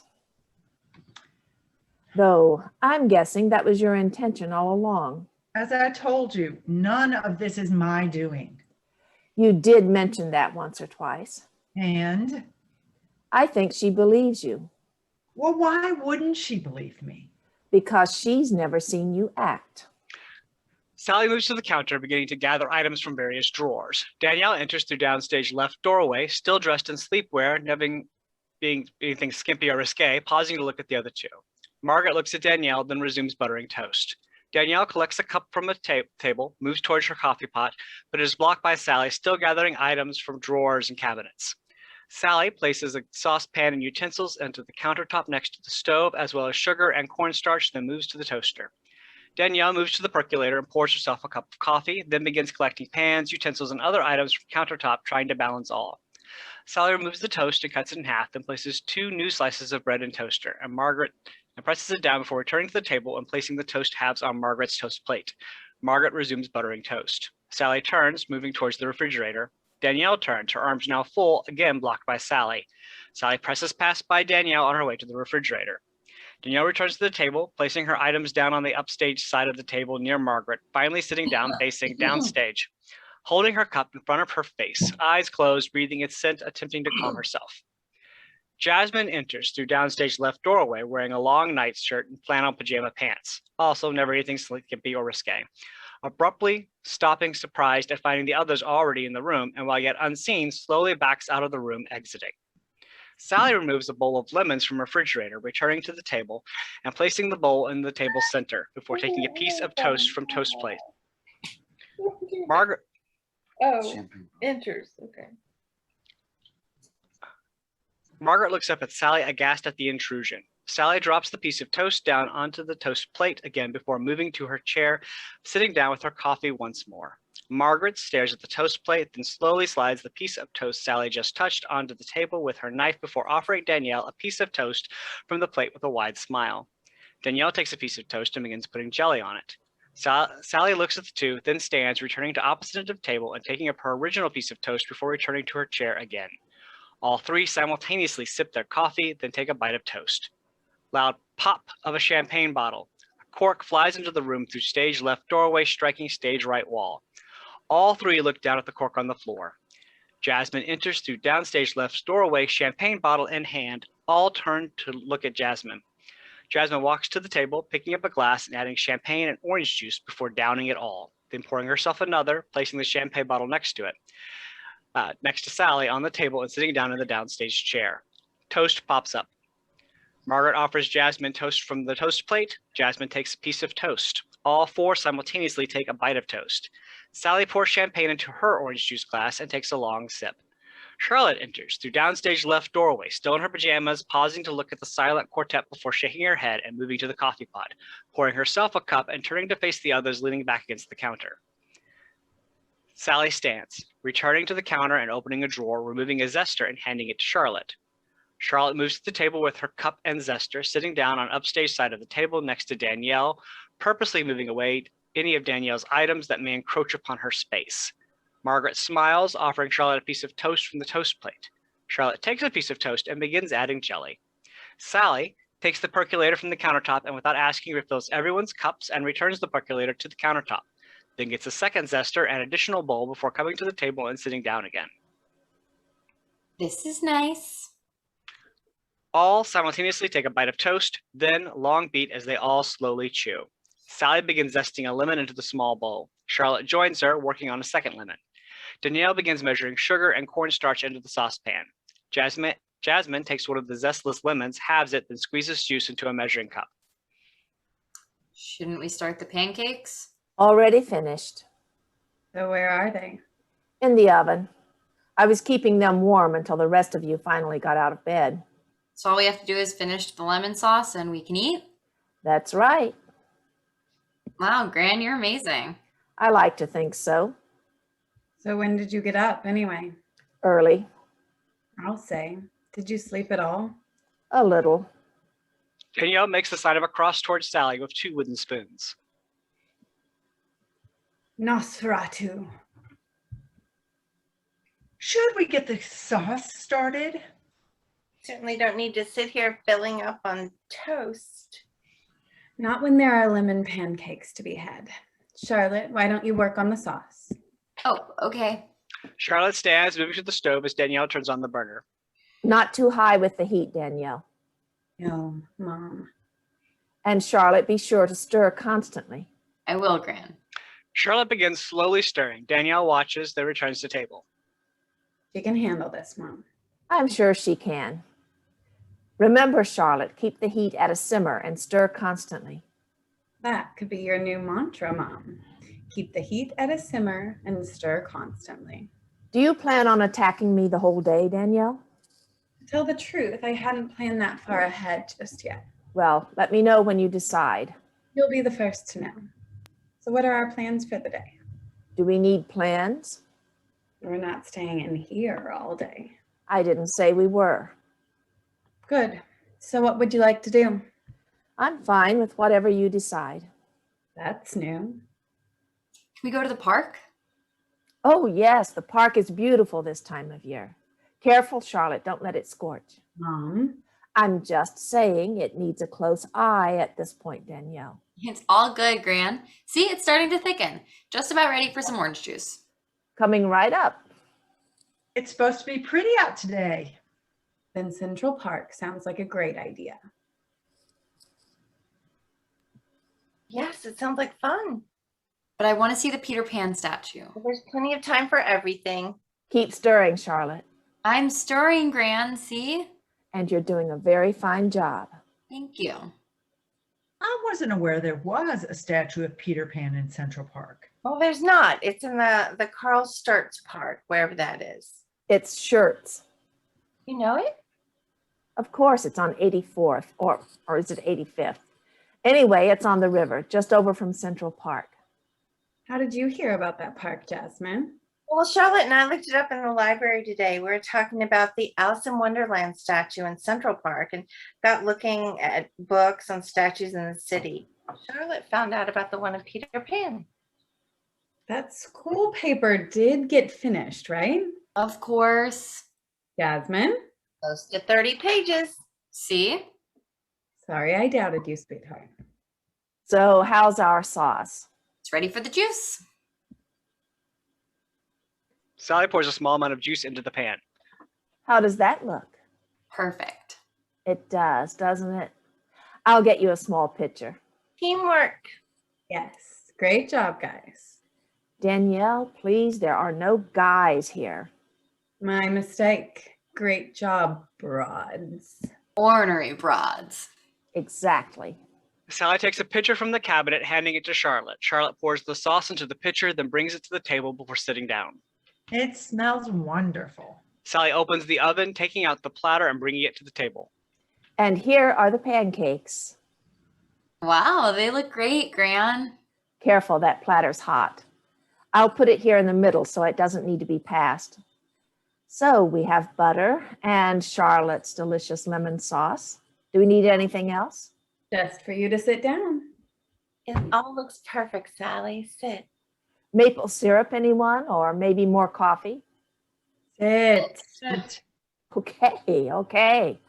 Charlotte places a significant number of pancakes on her plate. Whoa there, girl. Think you've got enough? I want to save a few of those for the rest of us. There's plenty.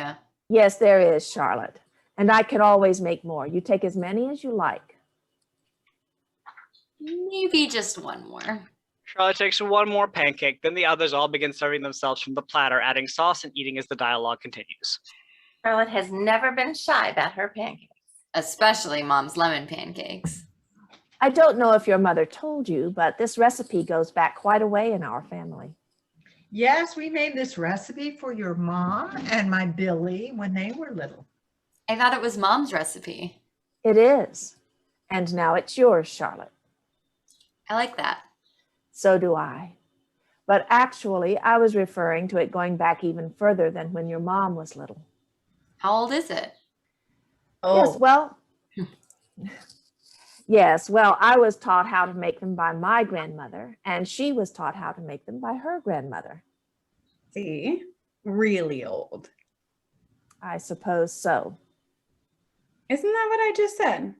Brace yourself, hon. We have a long day ahead. Come on, everyone. It is Mother's Day after all. That's right. You need to behave yourself, Mom. Oh, you're no fun. I love these pancakes. We make them every Mother's Day. I'm glad to hear that, Jasmine. At least one of our family traditions is being kept alive. Danielle reaches for the champagne bottle, pouring herself a mimosa. I wouldn't say it's the only one still around. Please. Life here wasn't all sadness and strife. Surely you have some good memories. We don't choose our memories, Mom. This lemon sauce is wonderful, Charlotte. Yes, you did a very good job. Please, it's just the sauce. You made the lemon pancakes, Gran. And it's the combination of the two that makes them irresistible. Charlotte has always been a good cook. Stop it. You have, Charlotte. She's a very good cook. I have a few dishes I like to make. Big deal. What's with you and compliments, young lady? What do you mean, Gran? I mean, every time a compliment is offered your way, you swat it away like some offending bug. You do? It's like watching some bizarre tennis match. Do I really do that, Mom? A bit. A bit? Come on, Mom. She's fine. I never said she wasn't. She just needs to learn how to take a compliment is all. Being able to take a compliment is an art, Charlotte. Ask your gran has been getting them.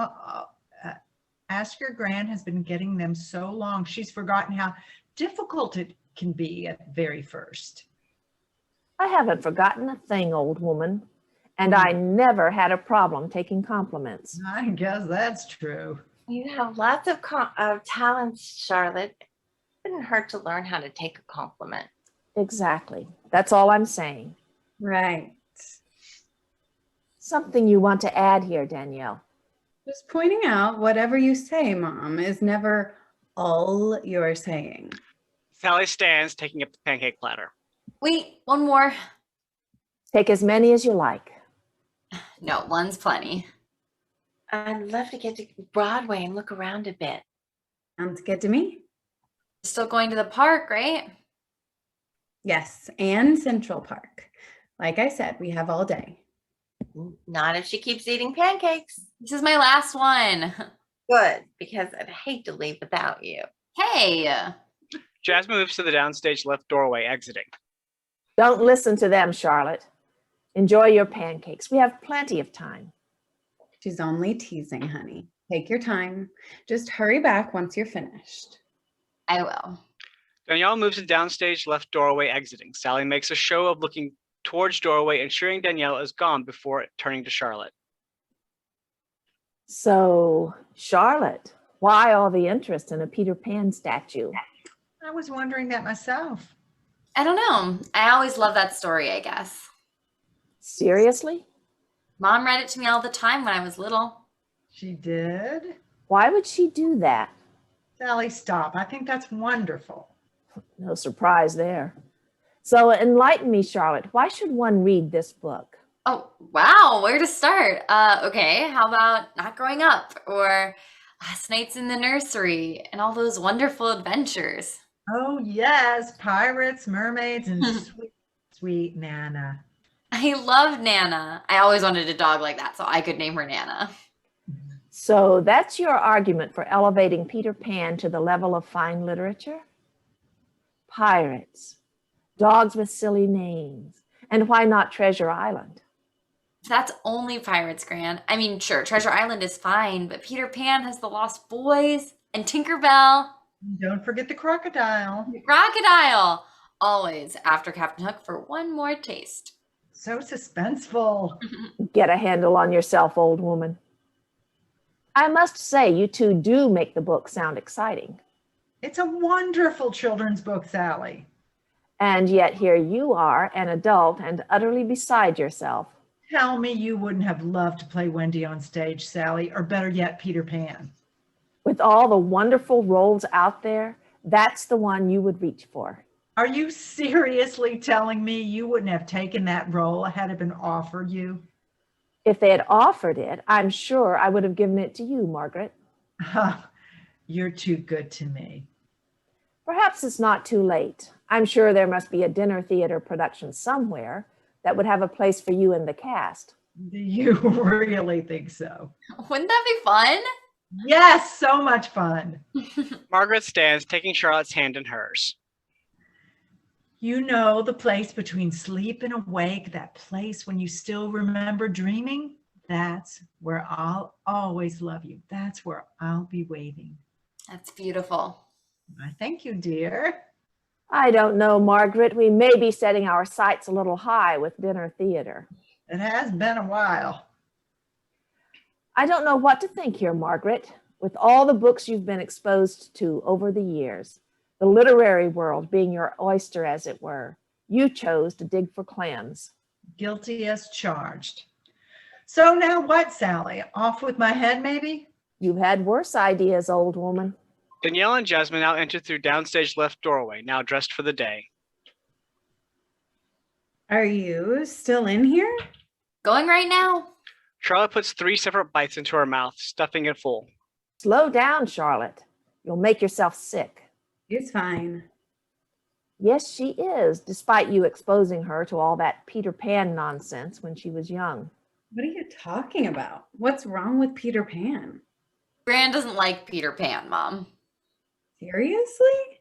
Never growing up? What kind of message is that for children? It's a classic, Mom. It was my favorite book growing up. It was not. It was too. And I read it to Charlotte all the time when she was little. That's what I told her. See? That's nothing to be proud of, Danielle. If you hated the book that much, why did you read it to me all the time when I was little? I never read you that book. Why are you? Yes, you did. I'm sorry, but I did no such thing, Danielle. What are you talking about? I could ask you the very same thing. But I remember. Margaret suddenly becomes intent on her pancakes. Charlotte notices, smiling. Danielle turns towards Jasmine, confused. Don't look at me. I wasn't there. You were reading at the age of 4, Danielle. I'm sure you read the book to yourself. I distinctly remember hearing all the voices being done. I didn't do those for myself. Maybe you dreamed it then. Didn't dream it. I didn't. I believe you, hon. Charlotte smiles knowingly at Margaret, noticing. Margaret immediately stands, taking her plate to the sink. Maybe it was your fairy godmother, Mom. There it is, Danielle. Your fairy godmother read it to you. I remember it so clearly. I don't know what to tell you. What do you think, Margaret? I think you need to go change your clothes so we can get on with our day. Uh-huh. Charlotte, Yes? go change your clothes so we can get this day going. I need to do something with my hair first. Then go. And don't take all day. I won't. Charlotte moves to the downstage left doorway, exiting. Margaret returns to her chair, sitting down. So, Danny, have you ever thought any more about what I should say to Billy when he calls? I don't think there's going to be a need to tell Billy anything. Why? Because it seems the person we need to talk to is you. Me? Yes, I believe you set this whole thing up. I told you. I had no part in it. Right, and I don't believe you. Then you're wrong. Tell her, Sallie. Tell her what exactly? Tell her it would be better if we told Charlotte some kind of a Lie? no. Yes, you do. You want Danielle to lie to Charlotte in exchange for Billy not writing some book. Not just some book, Jasmine. Oh, I know, Margaret. Danielle told me. I don't care what he does, Margaret. This threat of exposure may be forcing my hand, but Charlotte's old enough now, and I'm not going to perpetuate any more lies. You should think of Charlotte's well-being. I think that's exactly what she's doing, Margaret. Right, and I can't believe you won't do the same. Are you kidding? I'm the only one here thinking of that poor girl. Bullshit. You're only looking out for yourself. How can you say that? We need to know what Billy's going to say in that book of his, Margaret. He hasn't discussed the particulars with me, Jasmine. I'll bet. Margaret glances at Sallie, then intently examines her coffee cup. It's likely he'll be detailing the event between Danielle and his father. Now it's an event. Last night, it was only an incident. Exactly what will he be detailing, Margaret? That what happened between the two of them was consensual, Jasmine, an innocent affair. And where would he get a story like that? I don't know. I don't believe you. I don't know what to tell him then, Janny. How about the truth? Billy was 11 when it happened, Margaret. 11. So young. Yes, too young to come up with a story like that by himself. It was you, wasn't it? Margaret, You spewed that shit about an affair in front of that 11-year-old little boy, didn't you? Didn't you? Yes. But why, Margaret? Because I was angry. I don't understand. Quoting his books all the time, fawning over his writing. You know William could never resist that. with women, sure. William was always chasing skirts. You knew that, Margaret. But Danny was a child. They were all children compared to him. But how could you? Margaret, I would never. Right. You don't mean that. Oh, I think she does, Mom. Please tell her you don't mean that, Margaret. I'm afraid I can't do that, Sallie. Damn it.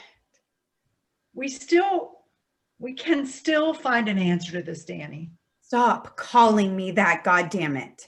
Danielle storms towards the downstage left doorway. Jasmine reaches out for Danielle's arm as she passes, but Danielle shrugs her off, violently exiting. Margaret follows Danielle, but stops halfway, staring at the empty doorway. This is awful. Is it? Well, yes, don't you think? For Danielle, sure. And definitely for Charlotte. For everyone, I would think. Are we talking about you? And Sallie. Please stop. And he was your husband, Margaret. Yes. I filed for divorce as soon as I found out. Tell her, Sallie. You filed for divorce. Well, I hope so. He should have gone to jail. But they didn't do that back then, did they? I'm sure they did, but Not important writers like him, right? it wasn't as simple as that, Jasmine. No. Danny was a minor. Yes, she was. So you were protecting Danielle then? Her feelings were taken into consideration, yes. Oh, really? Well, that's news to me. So you're saying someone talked to Danielle about whether charges should be brought or not? She wasn't talked to per se. Oh, not per se. Sallie. Just stop. So in consideration of Danielle, your hubby gets away with committing a crime. I told you, it wasn't, the police were never involved. Tell her, Sallie. You're digging a hole for yourself here, Margaret. I'm just saying, there was never a determination that a crime was even committed. He forced himself on a 14-year-old girl. Really? Were you there? Enough, Margaret. Oh, it's all right, Sallie. Let her talk. And yes, as a matter of fact, Margaret, I was there. That doesn't even make sense, Jasmine. Oh, sure does. Danielle has talked to me about this many times, so many times. So yes, I was there. And I heard the fear in her voice and the anger. William raped her, Margaret. He raped her. And under my scenario, you just might want to, any scenario you want to dream up in your head, it was rape. I never said it wasn't. Oh, really? Maybe I should go. Maybe you should. She was too young to consent, right? 14. And being a longtime family friend, William knew exactly how old she was, didn't he? Well, yes, but Well, didn't he? yes. So it was rape, Margaret. Whether he forced her or not, I suppose that's true. damn right it is. The bastard should have gone to prison. I would have had no problem with that. Oh, no? No, but it wasn't my decision. It was for the victim to decide. Yet no one asked Danielle. I didn't say they did. Did just now. You're twisting my words, Jasmine. Look, it would be hard to argue there wasn't enough suffering to go around for everyone. Not for that miserable husband of yours. William suffered, didn't he, Sallie? Even if the courts weren't involved. Not enough, Margaret. Not anywhere near enough. What are you talking about? It all came out and everyone knew. Oh, bet that was a bitch. Yes, it was, Jasmine. It was awful.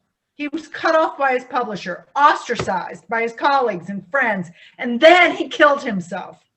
Easy way out. You think so? Damn right I do.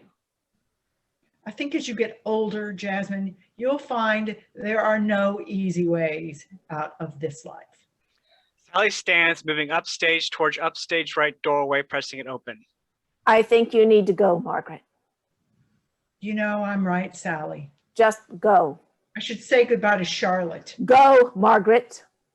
Sallie moves to the counter, her back to Margaret. Margaret walks quickly to the upstage right doorway, pausing but not looking back. We'll get together later in the week. No, Margaret, we won't. Margaret exits. Sallie moves to the upstage doorway, watching as Margaret continues offstage to the front door and beyond. Sound of the outer door slamming shut. Sallie remains in the doorway, silently looking offstage. Sorry about all that, Sallie. No. I should be the one apologizing, Jasmine. I let it get out of hand. No, you didn't. And I want to thank you for saying what you did. It was wrong. You were not wrong, Jasmine. Not about what I said, but this is your house. I mean, I had no right. Margaret's your friend. Not anymore. Well, you shouldn't. I'm truly sorry for all of this. Don't be. Danielle is my daughter, and it's very evident Margaret does not respect what she went through back then, what she's still going through. And it had to be hard on Margaret as well back then when it all happened. I know it sounds crazy, but it was something Margaret and I never spoke about. Really? Yes, I always assumed the three of us were on the same side. I think basically you are. I mean, when you get right down to it, I mean, what William did to Danielle damaged all of you, Sallie. It's like you're all war victims. That's a pretty accurate descriptor. But don't forget you're in this now too. And Charlotte. Yes. Poor Charlotte. She'll be fine. She comes from tough stock. I guess. You guess? Okay. Of course she does. That's better. You had me worried there. Now don't start going soft on me, Sallie. I won't know how to act. Sorry. Momentary lapse. We all have them. Even Margaret. I just never dreamed she felt that way. Obviously, she's been holding it in for a while. Obviously. Regardless how it may seem at times, you and I, we're family now. Sure you want to commit to that?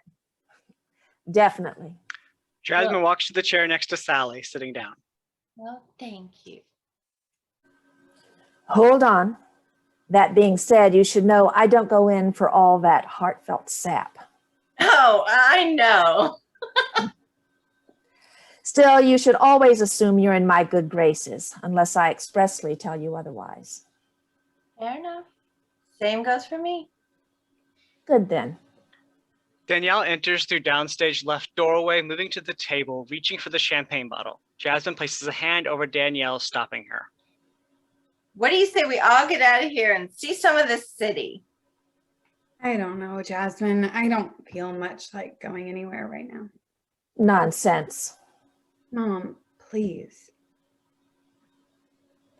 Wait, where's Margaret? Margaret won't be going out with us today, Danielle. What did you do? Why do you always assume I've done something? I don't know. Maybe all the other times. Danielle, please. Sorry, Mom. So why did she leave? Because Jasmine and I let her know we stand with you. You're welcome, Danielle. Right. Thank you, Mom. And thank you. I told you I had your back. Yes, you did. A long time ago. So what are your plans for Charlotte? I think we'll talk to her about everything once we get back from this little walk. So should I make myself scarce? No, I meant the three of us will talk to her, Mom. Are you sure? Yes. Jasmine? Absolutely. So what will we be telling her? All of it. We're finally going to get this out into the open. Okay, then. Sounds like a plan. Yeah, one hell of a Mother's Day present. Charlotte, Mom was raped when she was your age. Danielle, not so loud she'll hear you. It's all coming out anyway, Mom. It's going to be okay, Danielle. This may be the best Mother's Day present any of us ever had. Yeah? So how's that? Well, we're finally going to put the truth out there, right? I mean, after all this time. No more dark family secrets. Charlotte enters through downstage left doorway. Ready? Great. Shall we get going then? Yes, let's get this show on the road. I really like that outfit, Charlotte. Thank you, Gran. The moms bought it for me for my birthday. Bought it for her would be the key phrase. She's the one who picked it out. Still. You have a good eye, Charlotte. That's a very striking outfit. Thank you, Gran. You just felt like me. It is you, dear. She does have a good eye, doesn't she? In just about everything. Including boys? Stop it, guys. Guys? There are no guys here, Charlotte. How many times must I tell you? We are ladies. Sorry, Gran. Just a turn of phrase, Mom. Well, I don't like it. Okay, I'll try to remember that, Gran. See that you do. So, shall we get going? Sounds good to me. Dart us toward the door then. Wait, where's Margaret? She went back downstairs. But she is going with us, right? Her hip started acting up, Charlotte. I don't think she could handle all the walking today. She wanted to see the Peter Pan statue. Yeah, right. But she did, Mom. Oh, really? So now Margaret's a Peter Pan fan? She's been one for a long time, Mom. You should have heard her quoting from the book. Who, Margaret? It was amazing. So we will see her again after we get back. Mom? We'll see. Yes, you never know with Margaret. Well, I hope so. I really like her. I'm sure she'd be pleased to hear you say that, Charlotte. I'm sure she would. So shall we get going? I'm ready. Jasmine and Charlotte move towards stage right doorway, with Jasmine exiting first, Charlotte exiting just after. Danielle is about to exit as well, but Sallie's words draw her up short. In the end, I am my own woman, and though my pace sometimes seems manic, my path oft-times not proud, the progression has always been sure. Don't ask whether I am like my mother, for that fate inevitably awaits us all, around corners unseen and unknown. Hey, I know that one. I thought you might. Well, sure. First book and all. The very last line. But you said... I shouldn't have said that, Danielle. I was angry. Angry? Hell, we were all angry. It's a beautifully poignant line, Danielle. Thank you, Mom. I'm not sure I totally agree with it. Why should anything change? Sallie smiles, offering Danielle her arm. Shall we? Yes. Let's go see this city of yours. Ooh, my city. I do like the sound of that. Thought you might. Danielle takes Sally's arm and the two begin moving towards the upstage door, but pause just before exiting, returning to the kitchen table and taking up their mimosas and touching glasses, then having one last sip before exiting. End of play.